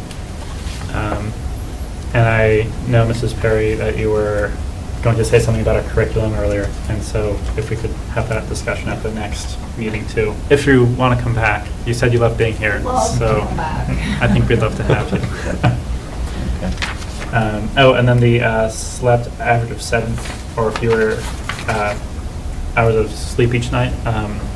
If we could get the 8 and the 9 intervals, if that's the 8 hour and the 9 intervals, just because that's the parameter we're looking at for 8.5 and 9.25 is the national guideline for how much sleep adolescents should have. That might be good to look at as well. And then, let me see, so I think picked off pretty much all of the same ones. Actually, one I circled here, I'm not surprised about alcohol use increasing as you get towards grade 12. What struck me is the binge drinking there. If we could maybe just look at that just a little bit. You talked about the sleep there was there. And then again, the spike in prescription drugs at grade 8 seemed to be very startling in terms of, type of thing. I mean, it's not good that it's at 11% throughout the whole grade level there, but the 18% at grade 8 was very startling in that set of numbers there. And I think everybody else caught the same ones that I had had flagged. So if that could provide some of the focus points for next meeting or something, would probably be helpful. And again, not to limit exclusively the discussion to those, Kelly. Right. And if we can include, maybe we're going to include it anyway, but in the next meeting, this conversation, if we can include strategies to address these challenges as best we're able, that would be helpful. Yeah, that's part of what next meeting will be about. I appreciate us breaking it into 2 meetings this year. At first I was thinking, wait, this is it? But then I was thinking, oh, okay, this is going to lead to more helpful conversation, more constructive conversation. Very true. Next time around. So I appreciate that. Yeah. All right. All right, on to new business. Draft calendar. Draft calendar was in your package. I'd like to thank everybody that was involved in creating the calendar, Dr. Jamian and leadership team, and we collaborated with the LEA as well. And not a lot of difference what you see here compared to the current year. First day back for staff would be September 5th. Students are back on September 6th. If we do not use any snow days, I'm still waiting for that to happen actually 1 year. We would be out on June 18th. If we use 5 snow days, we would be out on the 25th. Everything else is not replicated from previous years, but pretty close. We have a pattern that we've created the past years, and we followed that very closely. In terms of parent-teacher interviews, I know Darryl was going to ask me this question, so I might as well answer it. Shaker Lane and Russell Street High School as well, and middle school, but Shake Lane and Russell Street, we have 3 interview slots twice a year. Those are negotiated in the union contract. We offer 1 evening conference and 2 afternoon conferences. When asking the administrators how that's working out, they do not have or have had significant complaints or concerns, is a better word to use, about the format that we use. They're very determined, and the staff is also determined to make sure that we accommodate parents with their unique needs. It's important to us that we have an opportunity to have parents in to talk to us, and that's one of the reasons why we're so passionate about working with parents to ensure that we meet their needs. So it's working. I've used various strategies in districts that I've been in before. They vary a little bit, but you need enough time for thoughtful conferences with parents, and that takes time. And it also results in teachers having to do an evening conference and half days for conferences. It's the only way it actually works, to be honest with you. PD days, 12 of them are in the calendar. They are also negotiated in the teachers union contract. I can't tell you enough, from my point of view as the educational leader in this district, how important PD opportunities are for moving student learning forward. There are 3 kinds of PD: professional or personal PD, school-based PD, and district-based PD. All of them are equally important, and in our system they all align to our strategic plan and our SIPs. Every year I see firsthand gains in terms of what our students are learning and the strategies our teachers are using in both curriculum, instruction, in all 3 areas, and assessment. So one of the reasons, one of the variables, it's not the only variable, but it's an important variable that determines how we're increasing our assessment in terms of assessment perceptions and actual ratings on standardized exams. We've been getting a lot of recognition at the state level and the national level, and PD is key to moving districts forward. Effective PD. I mean, you can have ineffective PD, and we're pretty cognizant of what it takes to ensure that our teachers are provided with quality PD opportunities. And then one other question I get, and I'm sure others get also, is our use of half-day PDs versus full-day PDs. Well, you always have to remember when you look at PD time, there's 182 days, mandated days, school days in our school year. So if you start offering full days, you extend that calendar out. And so it just depends on how far you want to extend it out. And then you have to realize that the minute you go over the 182 in our district, it's going to cost you significant dollars on a daily basis to extend 1 school day for all staff to bring in. So there's a cost factor there, and also a time factor. So it's you're really somewhat limited in terms of what you can do. In some states, in other areas throughout the world, your instructional time is actually calculated by the minutes. I really do like that, unless you're the one that's has 80 schools and you're trying to make sure that everybody has the appropriate number of minutes every year. But the advantage of using minutes is that you have greater flexibility for these things. And also we're very rigid in terms of just looking at instructional offerings on a daily basis rather than teasing it out in different ways. I really want to stay away from where I was going a little bit, because I've experimented with 4-day weeks, et cetera, in my career, and that's interesting unto itself. It really is, it depends on community desires more than anything else.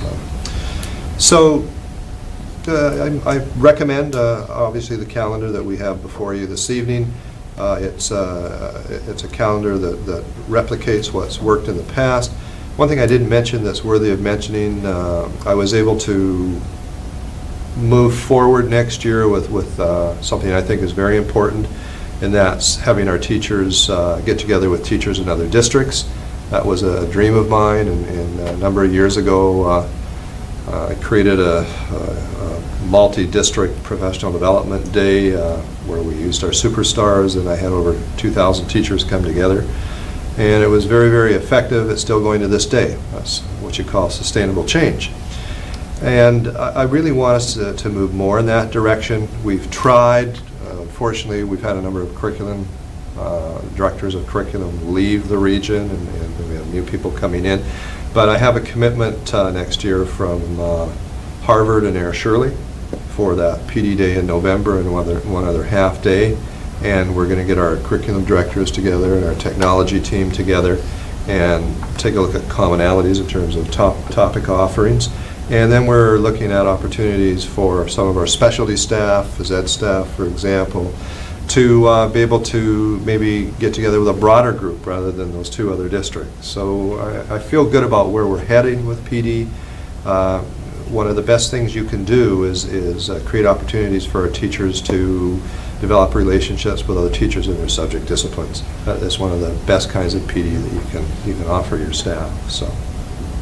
No, I'm very comfortable with the way we're using the PD and the pieces there. I just want to make sure people understand where we're coming from in terms of how we're scheduling it. And if this may be a gross oversimplification of what you just said there, but I'm going to throw it out there anyway. Massachusetts counts days, not minutes. Right. There. So if we somehow collapsed our 12 half-days to 6 full days, we would end up having to add, instead of June 18th, we'd really be talking June 25th. Right. And significant dollars would also have to be added to wages. 6 salary days. But I mean, in terms of what the last day of school could possibly be, it would extend 6 more days. Yes. Right. There as a result of that. I just want to make sure people understand the sets of trade-offs that we're using in terms of trying to optimize, the value that we're getting from the PD, the effectiveness for both the staff and the students, as well as the scheduling concerns. Because I know parents are concerned about the number of half-days and their personal scheduling pieces there. So I want to make sure that we explain what we're doing with it, and that, and I think personally the presentations that we've had back on what we're doing with the PD days has been beneficial to me. Hope it's also been beneficial to our public in terms of what we're using those days for. And then, quite frankly, the results we're seeing within the district, I think, are demonstrating that those investments are paying off. Most definitely. That. So, is there any other discussion on the calendar? I did want to echo your concerns, and I do know how effective the professional development we have in the district is, and I wish everyone in the community could see all of the great work that happens. I mean, the presentations from our department leaders tonight were a sliver of what happens at PD, and I've been able to pop by for a couple of the full-day PD days, which I think are an excellent addition to the district. And there's so much going on when we talk about social and emotional learning and developing a school culture that supports that. This is where that happens, and so you have to put in the time somewhere, and this is where we do it.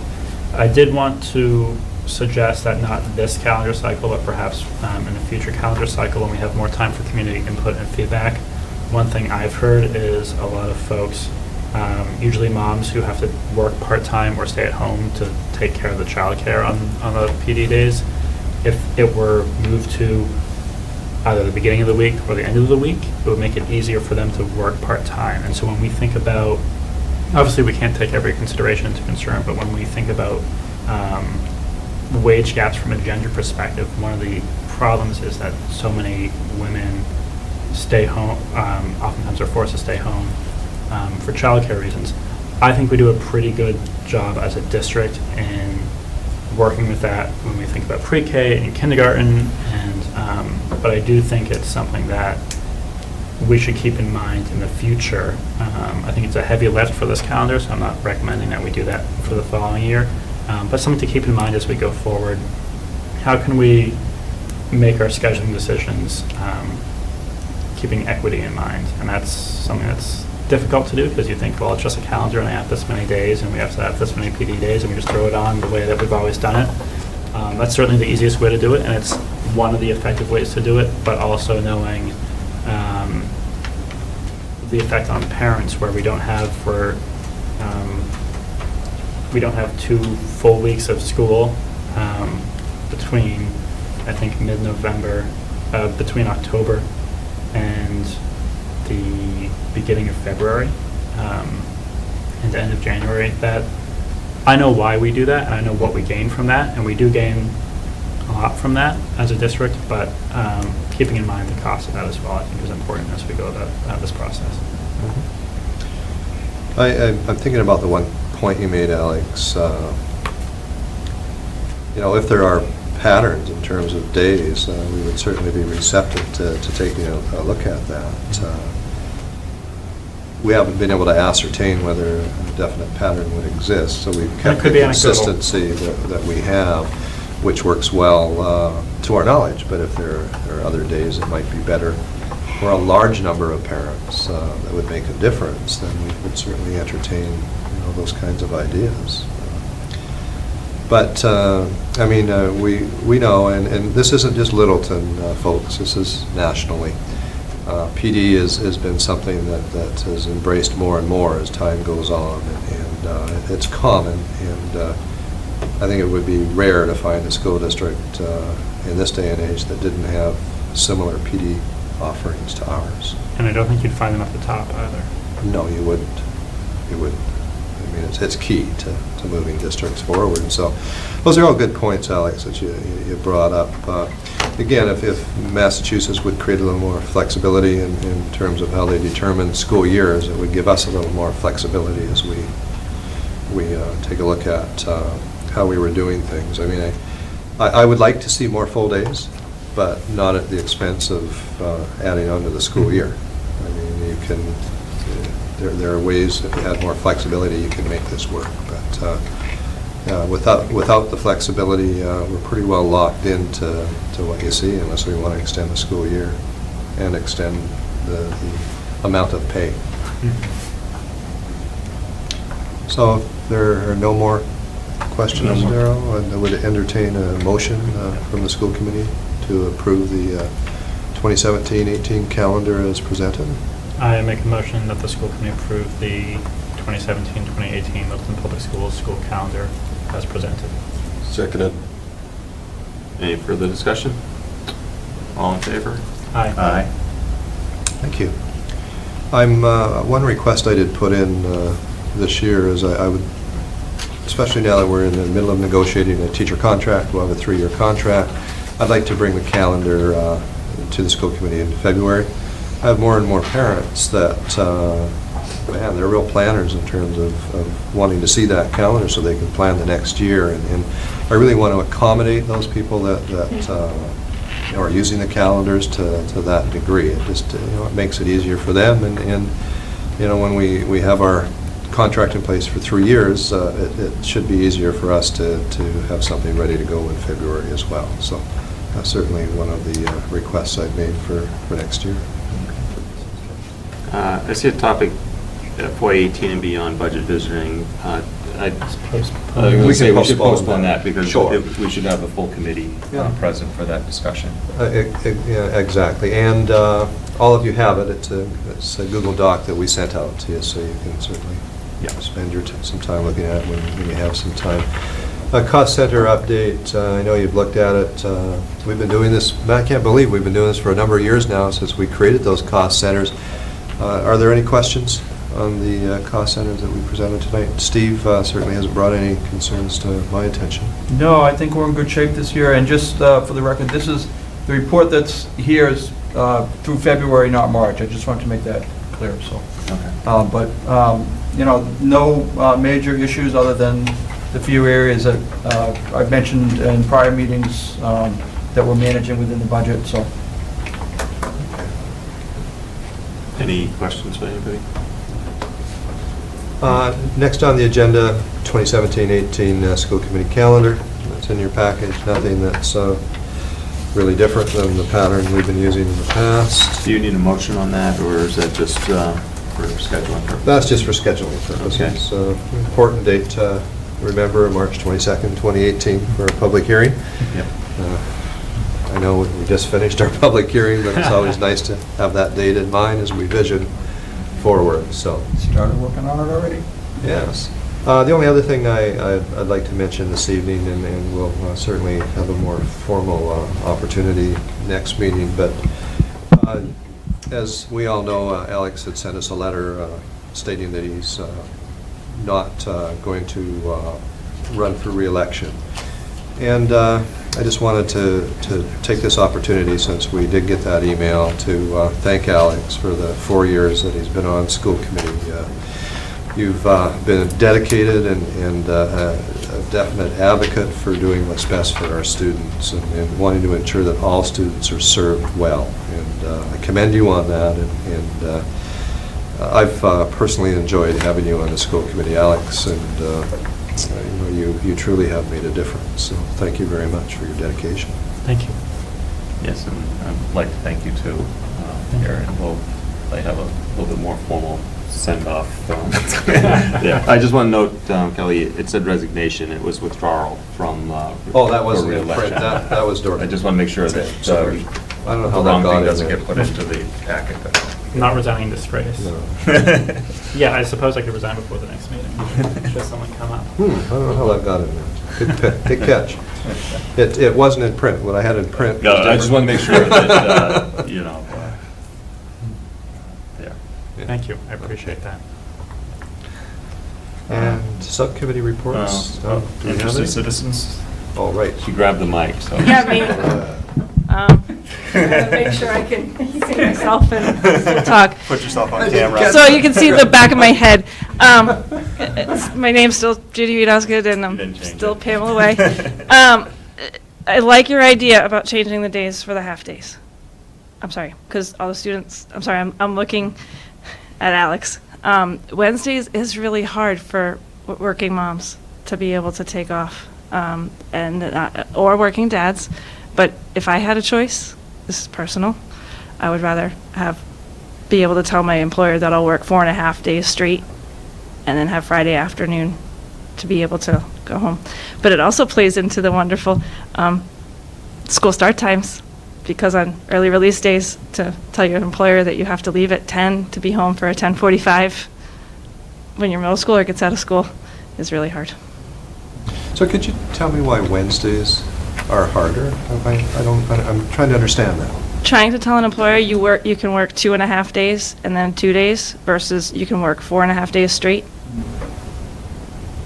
I think it's just like a busier day in the work week for a lot of organizations. Correct. Is that what you're saying? So Wednesday seems to be a... Wednesday's smacked up in the middle of the week, and to tell them, okay, I have to interrupt my work week Okay.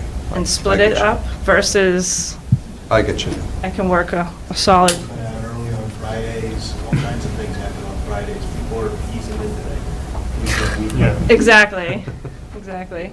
Certain areas, though. Other areas, Friday might be their busiest day. Correct. So I think we got. Right, it could go in We have either to be direction. cautious, but- Yeah. That's why I said It's good to hear that, though. depends on which industry I'm working in on that day, but I know in certain industries it could be but Wednesdays are tend to be.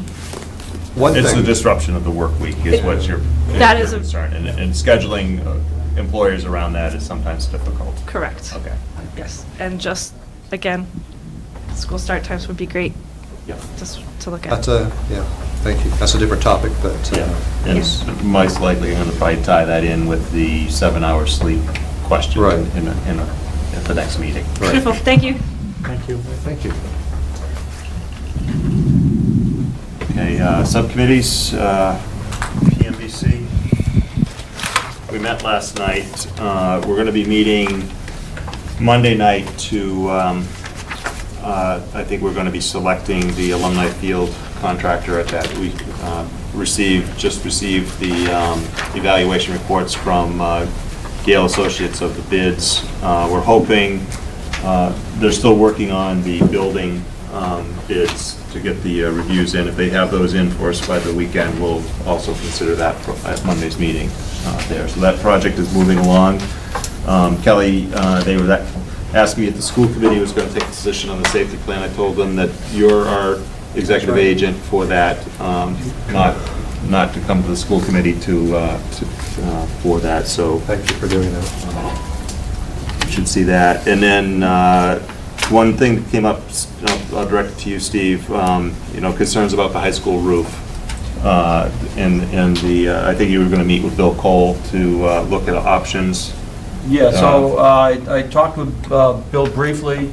I guess he's retiring, and he's going to continue working through the PMBC. Yep. So I have been in contact with Gale Associates and their engineers as well, so we're drafting a plan and trying to come up with some solution to this to try to find where that water's coming from. Yeah, so one thing they mentioned last night, and you're probably familiar with it, if I can find my note on it.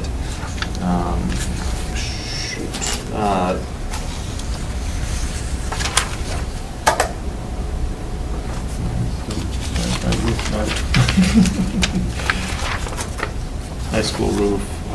They talked about an MSBA program, special programs for accelerated repair program. It might be something to look into, because it specifically mentions roofs, windows, and boilers. So it looks like it might be some kind of annual program that they offer grants under. It is, it's an annual thing. They come up, and I'll get the details and go back and refresh myself. My understanding is they were roofs in desperate need of, their language is desperate need of repair. But I will go back and get the language. Is at end of life, and if we're experiencing leakage. Yep. Anyway, given that it's expected to be a very large dollar amount, it might be worthwhile seeing if there's any grant opportunities. Yep, I'll look at it. There, so. I'll look at it and report back to PMBC. Great. I do. On it. So that's all from PMBC. There.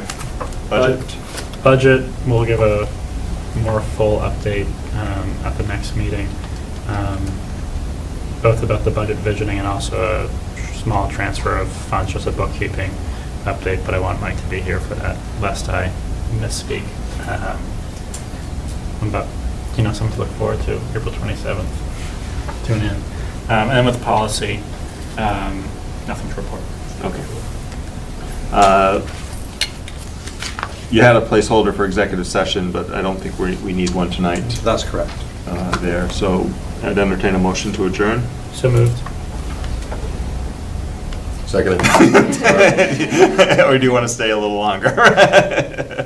All in favor? Aye. Aye. Aye. Thank you, everybody. Thanks, Darrell.